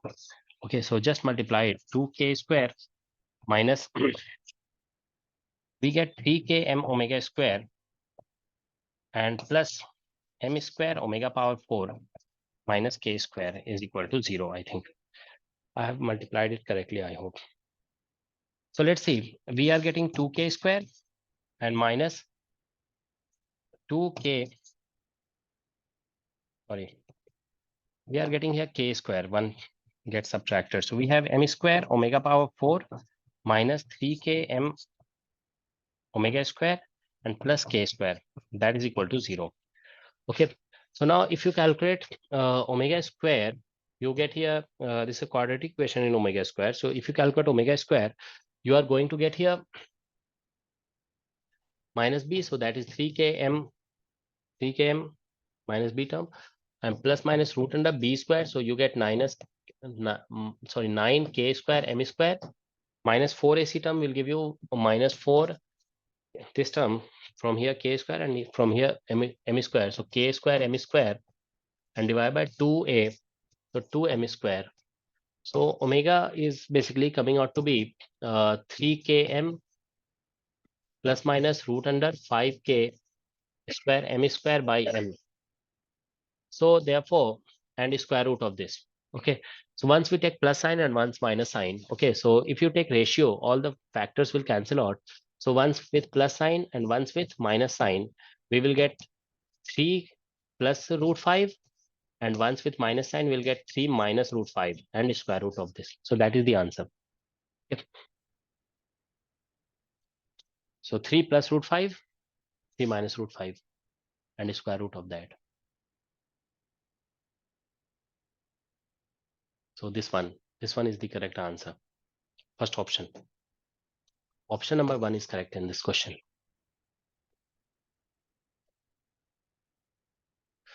Now see this in this question, actually it says there is a transition between states 1d 1d2 to 1p1. See this term is actually, we know that it is equal to 2s plus 1, so that is equal to 1, so s is actually 0. Here also you will get s equal to 0. So this is there is no spin involved, so this is normal Zeeman effect. Normal Zeeman effect. In normal Zeeman effect we get only 3 lines, so therefore there will be only 3 lines. Okay, so no need to do calculation. Correct option is third option is correct. Okay, now in this question it says electron cloud of an ensemble of atoms of atomic number Z is described by continuous charge density rho r that adjusts itself so that electron at Fermi level has zero energy. See, E at Fermi level, E is equal to actually hota hai kinetic energy plus potential energy. So it says it is 0. So basically kinetic energy at Fermi level we can write as h cross kf square upon 2m, and potential energy will be E into V at R, V at that point. Okay, so electrons energy is 0. Now h bar square upon 2m, kf is, we know that 3 pi square n to the power, n is number density, to the power 1/3. So power is 2 here, so it will become 2/3. That is kf, 3 pi square n to the power 1/3. And since there is k power 2, so we'll write like this, minus E V of R. That is equal to 0. So from here we can calculate n. Okay, so n if you calculate, we will get here 2me v of r and divide by h bar square. This we get. This whole power will be 3 by 2, and so power is 2 by 3, so we'll get 3 by 2, and here we'll get a factor of 3 pi square. So therefore n will be equal to 1 by 3 pi square and 2me v of r and divide by h bar square to the power 3 by 2. All right. So that is the number density. So charge density will be equal to charge multiplied by number density. Okay. So therefore charge density is equal to, see, negative is not written. Otherwise, if negative were there, we would have written negative sign here. Okay. So E and number density is this one. So they have 3 pi square, and here 2me, sorry, 2me into V of R and divided by h bar square whole power 3 by 2. That's the answer. So correct option will be first option. Okay, h bar can be taken outside, so it will become h bar cube. Okay, so first option is correct. All right, now this one, it says dispersion relation for electron in 3 dimension is given by, see, dispersion relation E function of k is h cross Vf or into k. That's what is given. So h cross and Vf and k is actually written as I said in three dimension. Okay. So EF, if we want to write EF, we'll write here KF, and KF is 3 pi square n to the power 1/3. Okay. So Fermi energy will be proportional to n to the power 1/3. So therefore alpha is 1 by 3 from here. Alpha is 1 by 3. Okay. So that's the correct answer. Option number 1 is correct. Now moving to this one, see, it says electric field and magnetic field due to two independent point sources are given. So Poynting vector is along I cap plus j cap. Then we have to tell the values. So here you calculate total electric field by superposition method, E1 plus E2. So that is E common, and you get here alpha plus 1 I cap plus beta and j cap if you add the two electric fields. Okay. Similarly, total magnetic field will be equal to B1 plus B2. So that is equal to, if you add the two magnetic fields, you are going to get here minus B or into K cap. We have added the two magnetic field. Okay.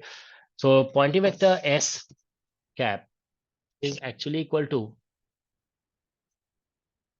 so we are calculating Poynting vector, direction of Poynting vector basically. So all other factors are not important. Okay. So, or if you want to write it completely, you can write like this: S vector is equal to E cross B, sorry, E cross B and divide by mu naught. So we'll get here EB and divide by mu naught, and there's minus sign obviously. Here we'll get alpha plus 1 I cap or plus beta j cap and cross k cap. In magnetic field, there is k cap. So minus EB divided by mu naught, and here we are getting I cross k is minus j. So we'll get here this minus and this minus will become plus. So alpha plus 1 and j cap. And then j cross k is I, but there is minus sign. So you'll get here minus beta or into I cap.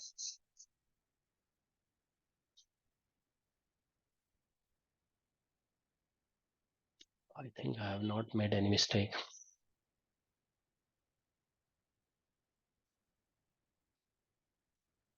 The question says that Poynting vector is in I cap plus j cap direction. Okay. So we have this is the direction. So alpha plus 1 j cap minus beta or into I cap. This is being written as I cap, sorry, I cap plus j cap. I cap plus j cap. Okay. So if you equate the coefficients, alpha plus 1 should be equal to, see, 1. So therefore alpha is equal to 0. And beta is equal to minus 1 if you equate these two coefficients. So we have this equation, alpha plus 1 is equal to 1 and beta is equal to -1. So if we add, beta is -1. So if we add this alpha plus beta plus 1, so that is equal to 0. So that is the correct answer. Alpha plus beta plus 1 is equal to 0. First option is correct. Yes.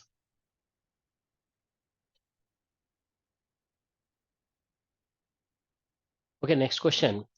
See, this is related to scattering cross section. See, scattering cross section, this is actually d omega. This is solid angle actually. Okay. So we know that scattering cross section, differential scattering cross section d sigma by d omega is actually equal to f theta modulus square.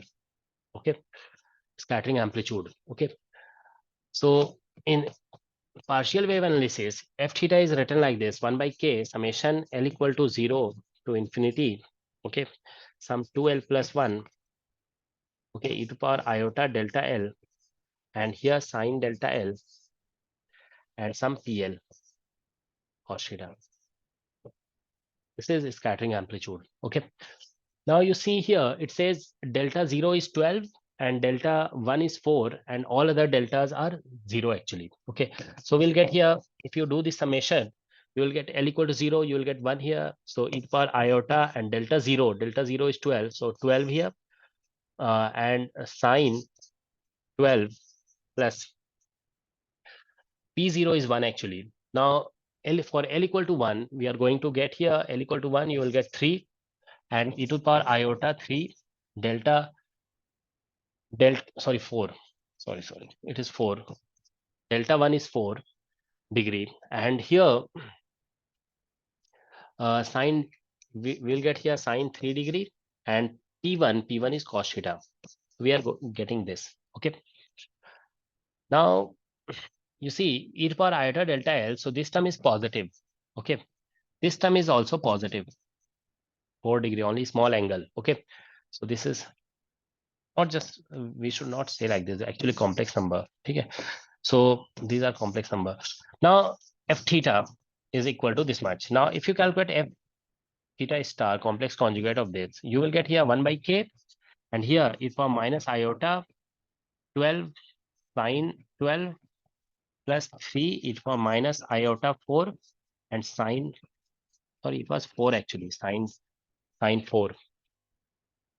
Okay, delta 1 was 4, so here delta 1 is 4, and here we get cos theta. Okay. Now to calculate d sigma by d omega, we need d sigma by d omega, we need this f theta modulus square. So that is equal to f theta multiplied by f star theta. Okay. So if you calculate this, see, these terms will get multiplied, cos and cos will become cos square theta. See, when sometimes somewhere you will get e to the power iota delta e to power iota 12. Okay, sometimes you will get iota minus 12. So those terms will ultimately convert to cos 12. So you when you multiply these two, you may get term like cos 12, sine 12. Okay, or when this multiplies with this, you will get e to the power iota 8. So cos 8 and sine 8. These type of terms you will get. Okay, since all these are positive. Okay, all these are positive, so mostly you will get cos, you will not get sine actually, because coefficients are positive, so you are not going to get sine, you will get cosine term only. So basically you are going to get something like this. Since these are positive numbers, okay, so you are going to get something like this, some a0 plus some a1, and there will be because of this there will be cos theta term, and plus some a2 and cos square theta term. Okay, so a1, a2, a3 will be decided by these coefficients. Okay, so we can say that differential scattering cross section जो यहाँ पे आ रहा है, okay, that will contain a term of cos theta and a term of cos square theta, and coefficients will all be positive. A0, A1, and A2 will be positive. So you can see here differential scattering cross section is function of theta, and you are plotting up to pi here. So cos theta, if you plot from 0, so what will happen? Actually, cos theta will continuously cos theta. Yeah, so it should actually continuously decrease. Okay, so if you just do this calculation in details, okay, you will find that this is a function of these type of terms. Okay, so as theta increases, this term goes on decreasing. So therefore, this option is correct actually. Okay, second option is correct. All right.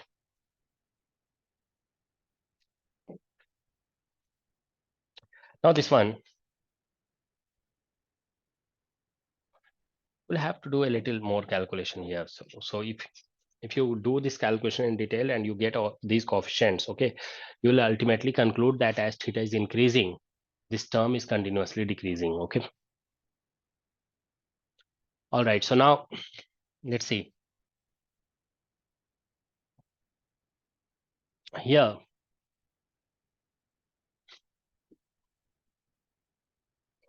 This question says charge density and current density of a perfectly long conducting wire. So there is a conducting wire, it carries a current I, okay, and which lies along z axis. This direction is that direction. Okay. So here it has current I and its charge density is 0. Okay. So here at some point R, if you calculate here, electric field will be 0. And if you calculate magnetic field, it will be mu naught I upon 2 pi R. That is the magnetic field. Okay. The question says charge density observed by an observer which moves at this speed parallel to the wire. So there is suppose a frame of reference S primed, and in that frame there is an observer moving in this direction. Okay, with speed v equal to beta c. So in S dash frame, if you calculate electric field, see perpendicular component of the electric field will be actually equal to E perpendicular plus V cross B and multiplied by gamma. So actually in S frame, there is no electric field. So this term is V0, V is V I cap, and magnetic field, see here, will be in Z. Sorry, this direction, you can call it, suppose X direction or something. Okay. So suppose we call it, this is Z direction. Yeah, or suppose we can, there is no need to write Z. We can write it as X direction. It will be easier. Let's write it as Y direction. Okay. So suppose we write velocity as vi cap, and then magnetic field will be in Z direction. Here magnetic field is out of the page. Okay. So it will be mu naught I upon 2 pi R. Okay. And it is in k cap direction. And this factor gamma is root under 1 minus v square by t square. So now I cross k is minus j. So therefore, in this frame of reference, electric field is in this direction. Okay. E dash. This is E dash in this direction. So which is coming out to be here mu naught I upon 2 pi R and minus j cap. See, there is cross product here. There is cross product. So there is V also. So I cross k is minus j. And divided by root under, when you put V equal to beta C, you will get here beta square.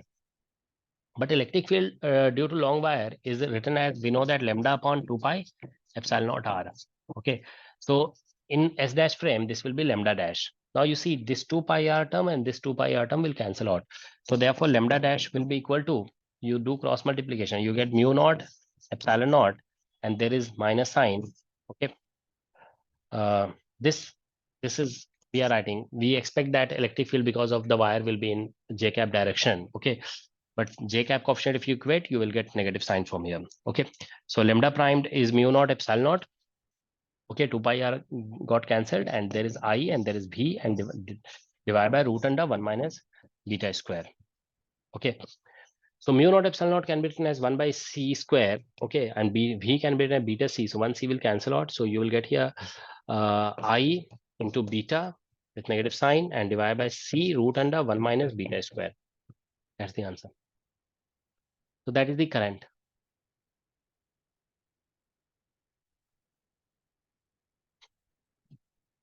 So charge density and current is given of infinitely long wire. Charge density measured by an observer who is moving at a speed will due to. So this is lambda.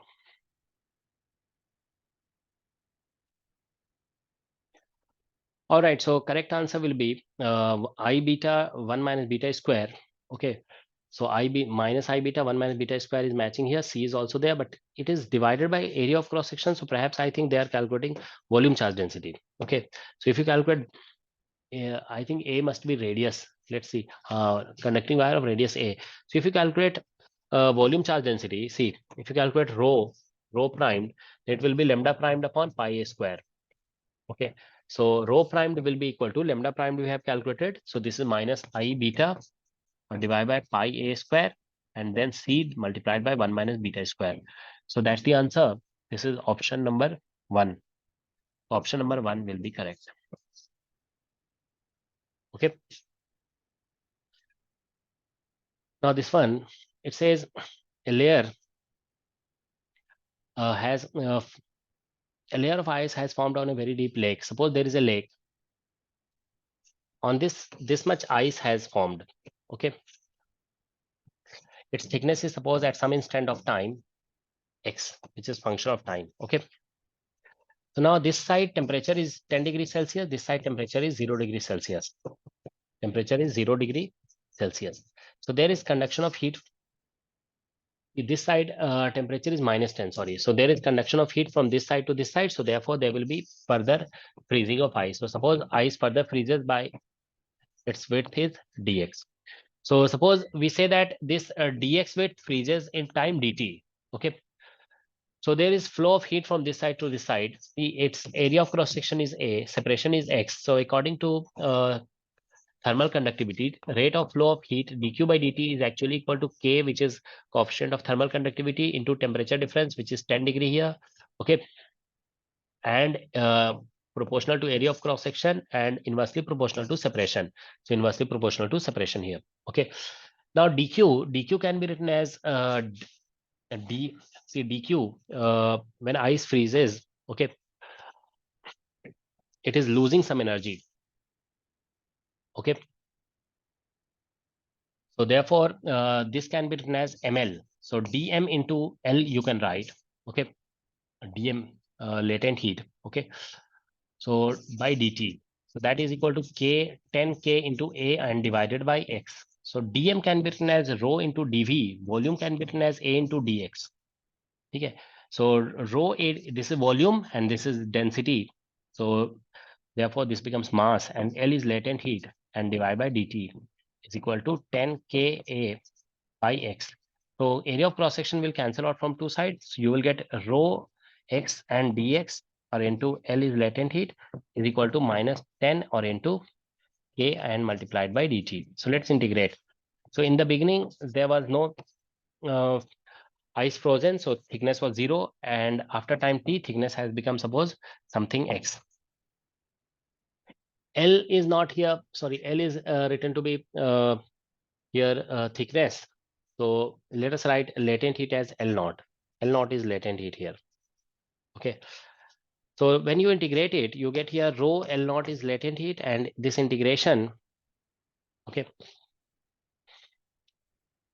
So this integration gives us x square by 2.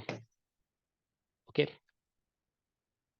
Or that is equal to minus 10k, and here actually, when we are writing dq by dt in terms of mass, we should write here negative sign. So there should be negative sign here because mass of water is decreasing here. Okay, when ice is formed. All right.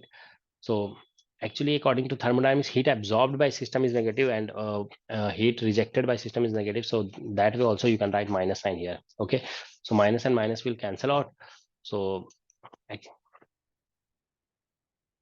so therefore we'll get something like this here, and there's t term. So we can say that here x is proportional to t to the power half. Okay, so therefore thickness of the ice formed is proportional to t to the power half. So therefore here a value of alpha. Okay, so therefore value of alpha will be half. Okay, so that is the value of alpha. So correct answer will be third option. Okay. Now another question. See, this is a question from canonical transformation. See, x is being transformed to capital X, which is equal to alpha p by x. and capital P is being transformed to, sorry, small p is being transformed to capital P, which is equal to beta into x square. So question says this is a canonical transformation. So therefore, if it is canonical transformation, then capital X and capital P will have Poisson bracket equal to 1. Okay. So therefore, we'll write alpha P and divide by X, comma, with respect to small x and small p. Okay. And here this is beta and x square. This is equal to 1. Okay. Now, let's evaluate this Poisson bracket with respect to x and p. So if you differentiate it with respect to x, you will get something minus alpha p and divided by x square. But if you differentiate this with respect to p, you get 0 minus. Differentiate this with respect to p, you get alpha by x. Okay. And differentiate this with respect to x, you get 2 beta and x. That is equal to 1. So this is 0, x will cancel out. You get here 2 alpha beta is equal to minus 1. So therefore 2 alpha beta plus 1 is equal to 0. That's the answer. So therefore correct answer will be third option. Third option is correct.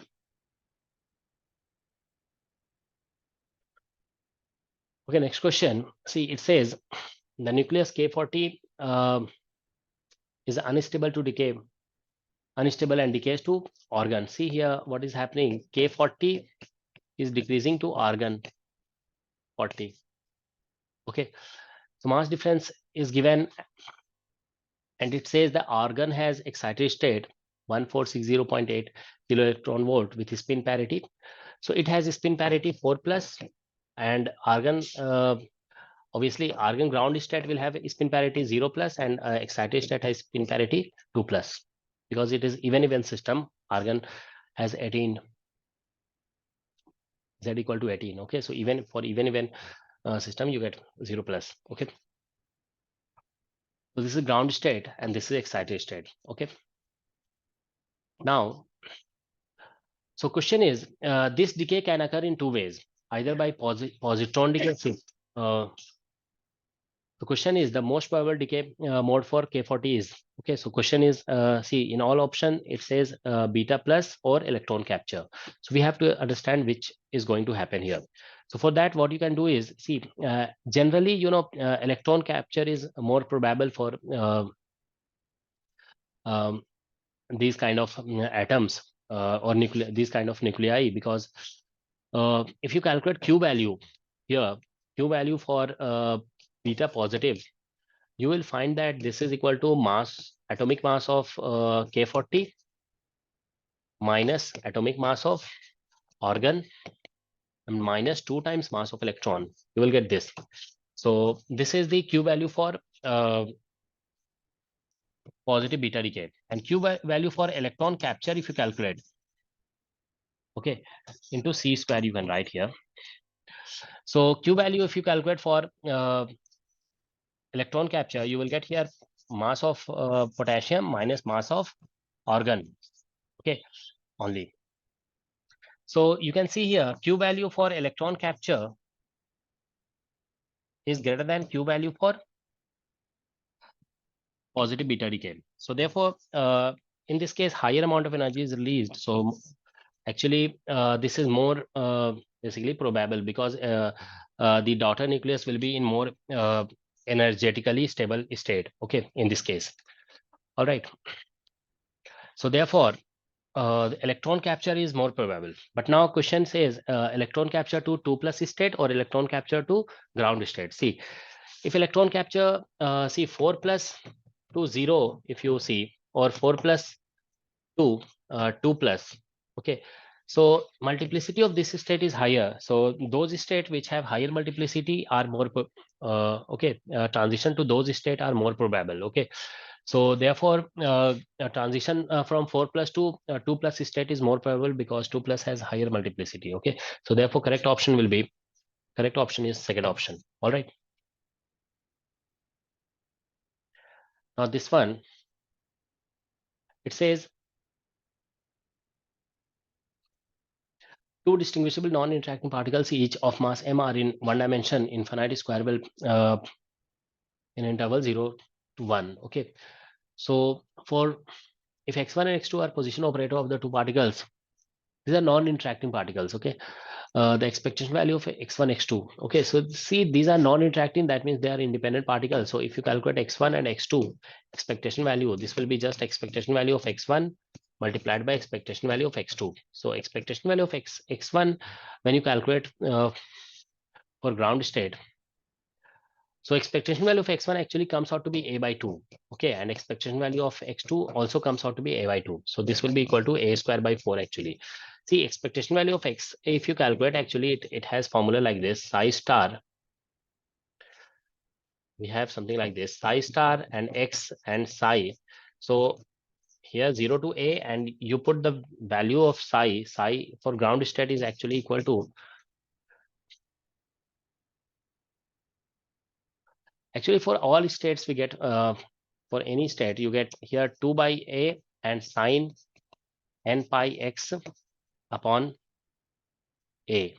So for any state you calculate this expectation value of x, you actually end up getting a by 2. Okay, so you just put this psi here and you calculate it, you will get it a by 2. Okay, so that's why. Okay, so this will be a by 2 and this will also be a by 2, although one particle is in ground state and the other is in excited state. Okay, expectation value of x actually comes out to be a by 2 for all states. Okay, that's why for this one also you will get a by 2, and for this one also you will get a by 2. All right, so that's why correct answer will be a square by 4. So therefore correct option is third option. Okay, you just have to do this integration. Now this is a question from Bessel function. See, it says Jn x is equal to some k equal to 0 to infinity 1 by k factorial and minus 1 to the power k and divided by n plus k factorial. And then here we have x by 2 to the power 2k plus n. Okay, now question says j and x multiplied by x to the power n. So let us multiply it with x to the power minus n, j and x. So when you multiply it, you will get something like this: k equal to 0 to infinity and 1 by k factorial, and here minus 1 to the power k and divided by n plus k factorial. And here you will get x to the power 2k, and because this n got, x to the power n gets cancelled, and you will get here 1 by 2 to the power n. Okay, because 2 to the power n will remain, will still be there. Okay, now we have to differentiate it. So now let's differentiate it: d dx of x to the power minus n and j n x. When you differentiate it, you get here summation n equal, sorry, k equal to 0 to infinity 1 by k factorial, and here minus 1 to the power k and divided by n plus k factorial, and here you get 2k and x to the power 2k minus 1. Okay, and 1 by 2 to the power n. This we get. So 1k and k will cancel out. So here we get k equal to 0 to infinity, and here 1 by k minus 1 and minus 1 to the power k. And since we have gotten k minus 1 here, so let us write it like this: n plus 1 and k minus plus k minus 1. We have written like this. So n plus 1 and k minus 1, we are writing like this. Okay, so and here 2 and 2 will cancel out. So you get here x to the power 2. Let us write it also as k minus 1, since we have gotten here k minus 1 factorial actually. So let us write it also as k minus 1. So this becomes 2k minus 2, but we had plus 1 actually, minus 1. So we'll write plus 1 here. Okay, so that 2k minus 2 and plus 1 gives us this much. Okay,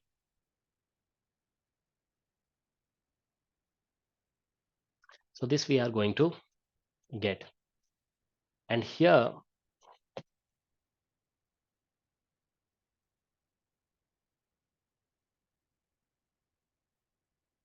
we will get 1 by, and 1, 2 will cancel out from here. So we'll get here 2 to the power n minus 1, I think. That's what we are getting. So now what I'll do, replace k minus 1 with some k primed. Let us do this. So when you do this, what you are going to get is d dx, and here x to the power minus n, and j n x, and here we get some k primed equal to 0 to infinity. See, actually when you put k equal to 0, you get minus 1 factorial, which is will become infinite. So that term is actually 0, so you can count from 1. Okay, so if you put k equal to 1, you get k primed equal to 0. So we can write from here k primed equal to 0 to infinity, and here we get k primed, and now here we have n plus 1 and plus k primed. Okay,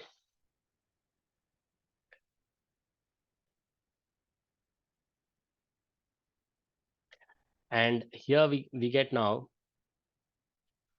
minus 1. Just see here, there was minus 1 to the power k. So you can write here minus 1 to the power k minus 1 and multiplied by minus 1. So you get minus 1 to the power k. So minus 1 to the power k, we can write minus 1 to the power here k prime now. And this minus 1 can be written as a negative sign here. Okay. And then we get here x to the power 2 k primed. Okay, 2k primed plus, let us write some n plus 1 and some minus n. Okay.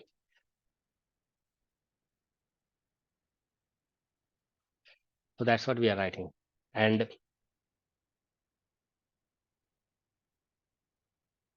multiplied by 1 by 2 to the power n minus 1. This will write.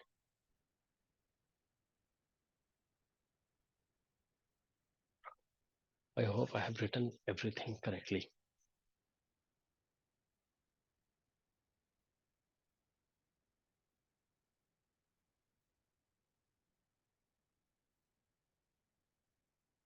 Oh, sorry, I have made a mistake here actually. See, there was 2 to the power n we have separated out. So here there is x by 2 to the power 2k. So there will be 2 is still here. There is 2. Okay, similarly here there is 2. X by 2 is still there. Okay, so when you are differentiating this term, you will get when you differentiate this term, you get 2k and x by 2 to the power 2k minus 1, and then you will get here a factor of 1 by 2 also. So this 2 and this 2 will cancel out, so you will not get here uh, n minus 1, so you get 2 to the power n only. Okay, now so here there is x by 2. So now you see here actually it is similar to up to this. If you look up to here, see, this term is matching with the first term, except that in place of n, now we have n plus 1. Okay, see here we have n plus 1. Here also in place of n, we have n plus 1, and this n is separate. Okay, so what this 2 to the power n minus 1 is not there, it is 2 to the power n. Okay, okay. So what I have done actually is this. See, when you are writing, just a little more calculation is required. See here, there is 2k minus n. All right. So now what I'll do, moving to another slide. See, this whole thing, a little change is required here. See, what I'll do here is this. I'm taking x to the power x by 2 to the power minus n separate. X by 2 to the power minus n separate. Okay. So, and here we have 1 by 2 to the power n. Okay, so this is 2 to the power minus n, and this is 2 to the power n. So this becomes 2 to the power 0. So this whole thing together will give us x to the power minus n only. Okay, So this x to the power minus n, and these remaining things, okay, you can see this is exactly similar to the first term, except that in place of n we have n plus 1. Okay, so therefore what you are going to get here is this. Okay, this whole thing, this derivative is actually equal to, this is minus, there is a minus term here because of this extra minus 1. We will get here j and n plus 1 x, and this last term is giving us x to the power minus n. So that's the answer. Okay, so this is jn plus 1, jn plus 1 here, uh, this one, and x to the power minus n. Okay, x to the power minus n. I think fourth option is correct here. Okay, so that's the answer. Now this question, see, this question is related to experiment actually. See here, this is a more experimental question than theoretical question. See, it says a lock-in detection technique is used. So actually here Hall voltage is given by this formula. Okay, this term is like noise. This term is like noise term. So in in detection technique, okay, noise can be higher, but even then noise is not measured. Actually, it doesn't affect.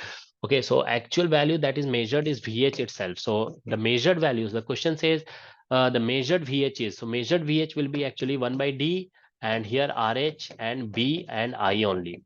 This noise won't be measured. Okay, so 1 by T and RH, and here B is given to be something, this B naught and sine omega t and multiplied by I. So let us write this I here.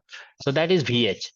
Now, since it is sinusoidal, okay, answer is not given in terms of this. So if you take its average value, it is 0. Okay, so that's why RMS value of this is taken. Okay, so if you measure it, you actually calculate RMS value. So we know that RMS value of sine square term is actually 1 by 2, 1 by root 2. Okay, so it will be I by D, RH, and B naught, and its RMS value is actually 1 by root 2.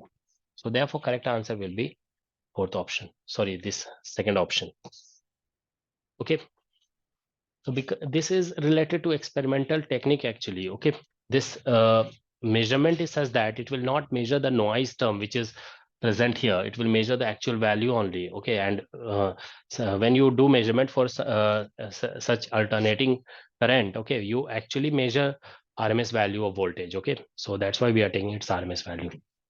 So correct option is second option. Okay, now this term, it says an infinity long solenoid. So there is a solenoid, something like this, and around the solenoid there is a circular loop of this solenoid has some radius r naught. Okay, and around it a circular loop is kept like this. It has radius capital R. This solenoid has a magnetic field B, which is given by the formula alpha, some alpha divided by pi r naught square and cos omega t. That is the magnetic field.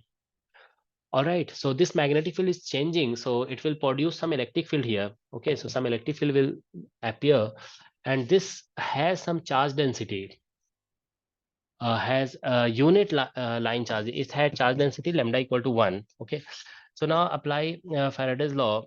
Because of time varying magnetic field, some electric field will appear. Its magnitude can be calculated like this: E dot dl is equal to magnitude of change in magnetic flux. Okay, so from here you get E into 2 pi r, because we are calculating electric field at distance r. Okay, so E into 2 pi r, and change in magnetic flux, magnetic field into area. See, magnetic field is only going through this cross section, this cross section. So we'll multiply by this pi r naught square. Here it was r naught square.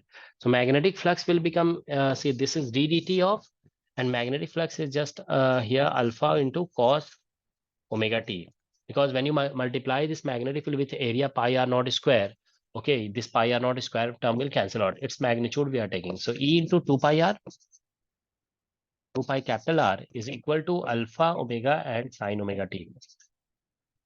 Okay, so here from here you get alpha omega and sine omega t and divide by 2 pi r. That's what we get. So this is electric field that will appear, will be produced at these locations because of time varying magnetic field. Okay. So now, because of this electric field, a tangential force will act on this charged loop everywhere. Okay. So therefore, if you calculate df, a small force on a small element, okay, it will be something dq or into electric field. Okay. So dq will be lambda into dl. Okay. And into electric field. So that is df. Now, if you want to calculate torque, d torque, so that will be equal to d force into perpendicular distance. So that is r. So this becomes df lambda dl or into electric field or into r. So let us put this electric field here. So lambda is 1 and dl, let's write it as dl. And this electric field is alpha omega and sine omega t.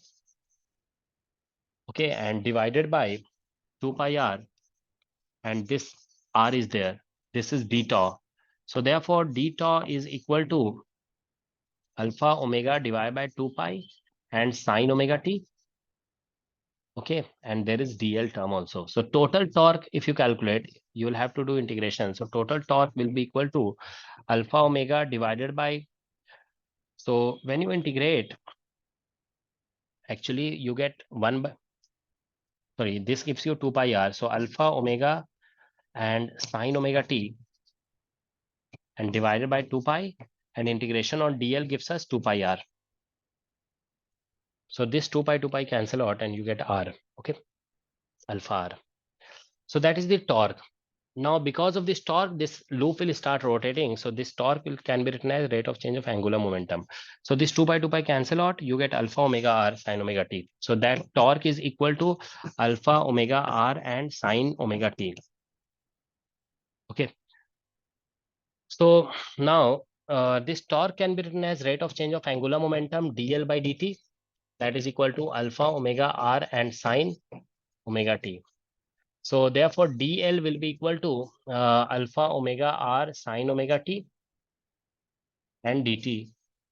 Let's integrate it. So at t equal to 0, there was no angular momentum. After time t, we have some angular momentum L. So L will be equal to alpha omega.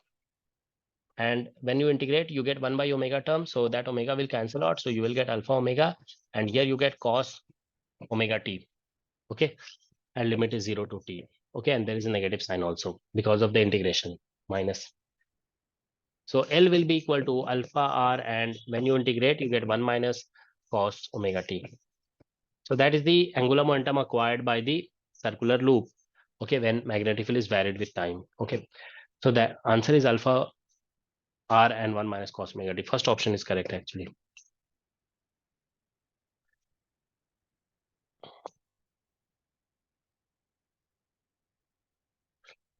Now question is, this is a question from bisection method.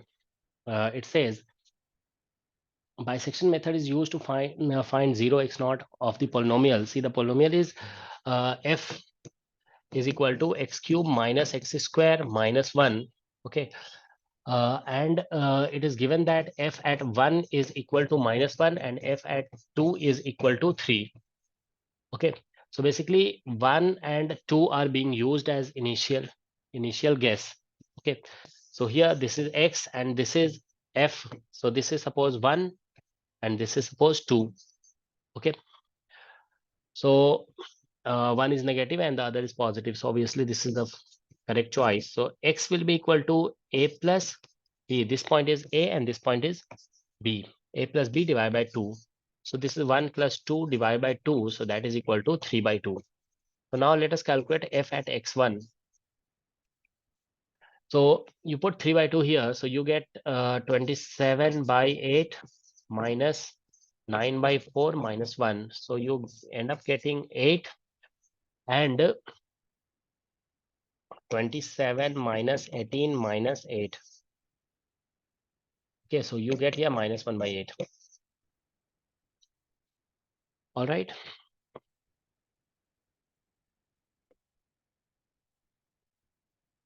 No. We get 1 by 8, I think. 1 by 8.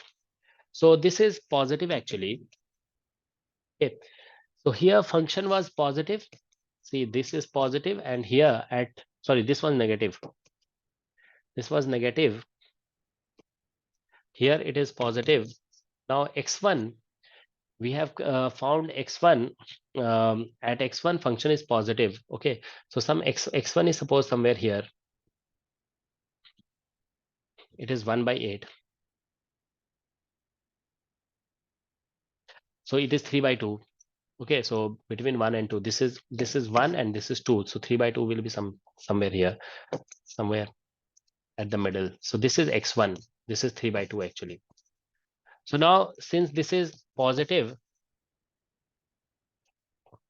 okay, this is positive, so therefore root will lie between x1 and a. Okay, so now second estimation by bisection method will be a plus x1 and divided by, this is positive and this is negative, so root lies between these 2 points actually, where function is positive and negative. Okay, by 2. So this a is 1 and this is 3 by 2 and by 2. This is 5 by 4 actually. Now let us calculate f at x2, that means at 5 by 4. So let us put this here in function. So it will become 125 by 64. Sorry, 5 by 2 hai, I think. It is 5 by 2. 2.5.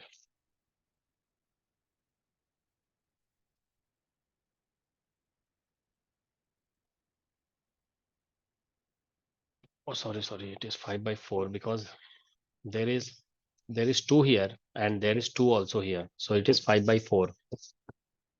Okay.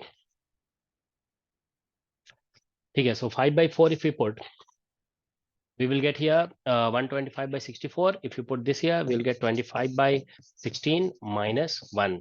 So let's take LCM. It is 64. So we get here 125 minus, we get here how much? We get here 4. So this is 100 and this is 64. Okay, so we get here 64 minus 25. Okay, so we are getting here 9 and 5 minus 3. So we are getting minus 39 by 64. So this is coming out to be negative actually. So basically x2 that we are going to get here is, this x2 is negative. So here x2 is somewhere here. It is we have gotten it to be 5 by 4. So it is something here, somewhere here, x2, and here value is negative. So this is negative and this is positive. So now root is somewhere here, some between these two. So x3 will be here. So after third iteration, x3 that we'll obtain is actually x1. See, x1 is positive and x2 is negative. So root will be between these two now. So x1 plus x2 are divided by 2. So x1 was 3 by 2 and x2 was 5 by 4. X2 was 5 by 4 here and divide by 2. So if you take LCM, you get here 6 plus 5, 11 by 4 and 2, 8. 11 by 8 you get. So that is the value of x estimated after third iteration. Okay, so answer is 11 by 8. Third option is correct here. Okay, moving to another question. See, this question is related to binomial, sorry, Gaussian distribution. It says random variable y obeys normal distribution. This, so we have to calculate mean value. So you have to calculate mean value of e to the power y, so which is equal to e to the power y, and here p of y, okay, and dy. This is from minus infinity to plus infinity. Okay. Now, when you put this this term here, see, this is actually normalized. This is normalized. What we mean by normalized is this. If you integrate this py dy from minus infinity to plus infinity, you will get 1. Okay.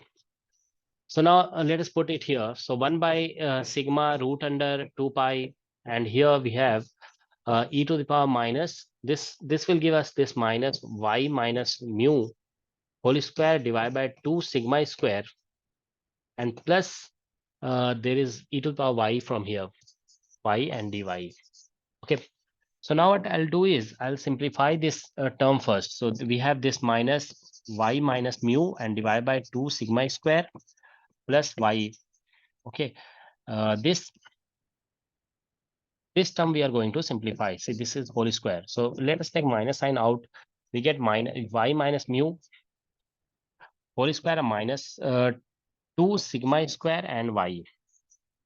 Okay. So let us rewrite it as minus y square minus 2 mu into y and plus mu square minus 2 sigma square or into y. Okay. So this can be written as y square. There is negative sign out.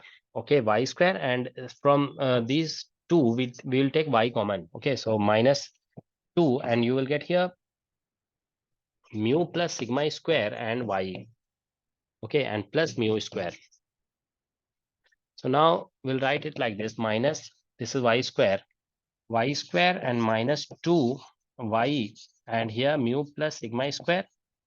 And now it is looking like a square minus 2a, and this is like b. So we'll write mu plus sigma square whole square and mu plus sigma square whole square. So negative, we have added this term and subtracted this term, and plus mu square. Okay.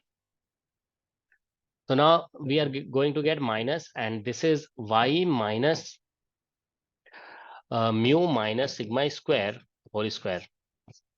These three terms, first, second, and third, combined to give this. Okay. And when you subtract these two, okay, what you are going to get? See, or you open it, you get mu square and mu square. These two cancel out.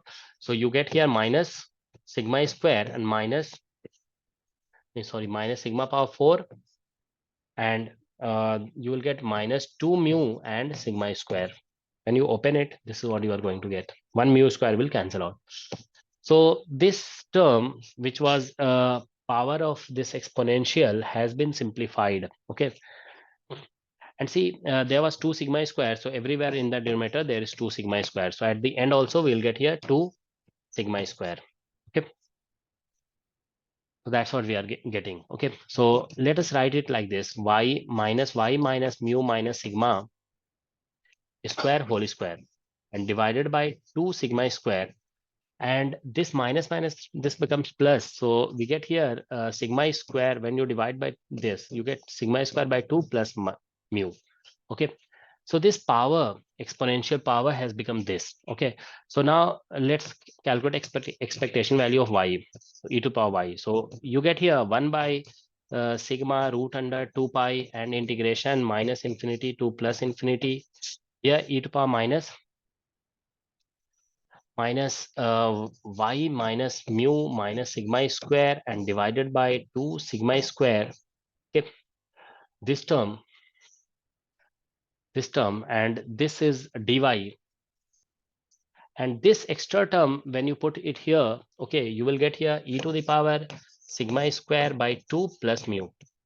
So this whole term, actually, see, this was normalized. So this and this is actually similar. Okay.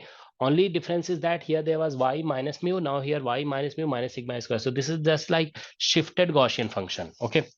So it is just a little shifted. So this integration will give you norm 1. Okay. So this integration gives us 1. So e to the power, we have e to the power y expectation value is equal to 1 into, and this term remains. This is not y dependent. So we have sigma square by 2 plus mu. Okay. So that's the answer. Okay. So therefore correct answer, expectation value will be this, e to power mu or sigma square by 2 plus mu.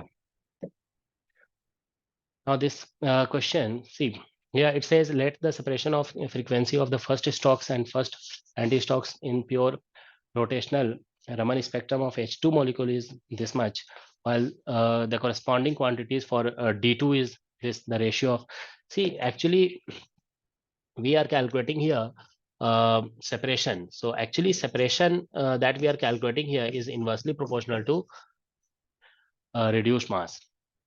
Okay. Because it is pure rotational, it is related to rotational spectrum. In rotational spectrum, when you calculate energy, it is a j into j plus 1 divided by here 2 mu or into r square. Okay. So it is mu term which is there. Okay. Reduced mass. So therefore delta nu for if you calculate h2 divided by delta nu for d2, this will be equal to mu for d2 and divide by mu for h2. Now H2, see, H2 means there is hydrogen atom, hydrogen and hydrogen. Okay, two hydrogen atoms are there. So it has one proton, it has also one proton. If you can talk of D2, it is a deuterium nucleus. Okay, so it has one proton and one neutron. That is equivalent to saying that mass is something closer to 2 proton. It has also mass closer to 2 proton. Okay, so reduced mass, if you calculate here for deuterium, it will be 2 into mass of proton, because 2 mass its mass is close to mass of 2 protons, into 2 into mass of 2 proton, and divided by 2 mass of proton plus 2 into mass of proton. Okay, divided by, here if you calculate reduced mass, you will get one mass, one proton. So mass of one proton into mass of one proton, and divided by mass of proton plus mass of proton.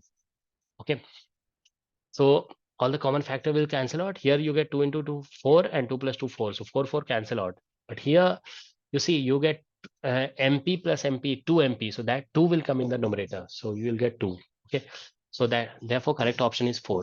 This fourth option is correct.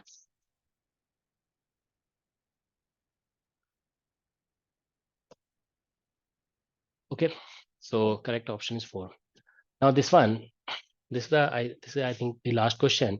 It says energy and spin parity of EJP of the low-lying excited states of nucleus of mass number this is given. Okay, it may be inferred that these energy levels correspond to. See, if you calculate difference in energy levels, okay, here if you calculate this difference, okay, this difference comes out to be 4, 4, 2.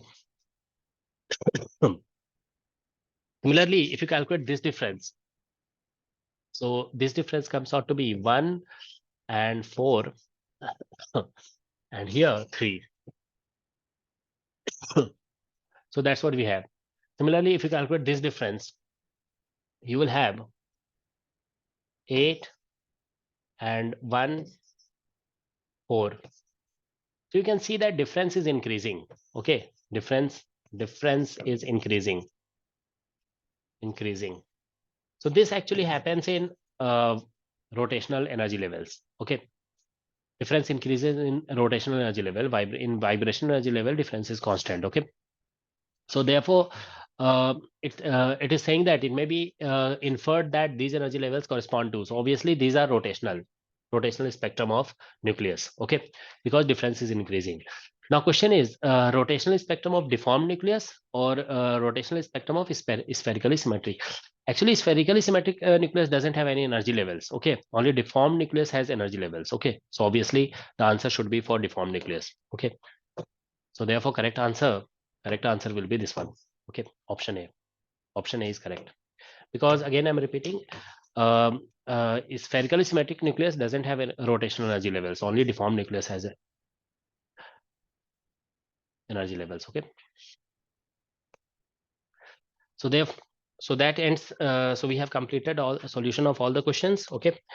If you find any explanation not so appropriate, then you can talk to us. Okay, you can discuss with us. Sorry, and solution for electronics part will be provided by Amit sir. Okay, so that will also be uploaded with this video. Okay, so you can contact us on this number.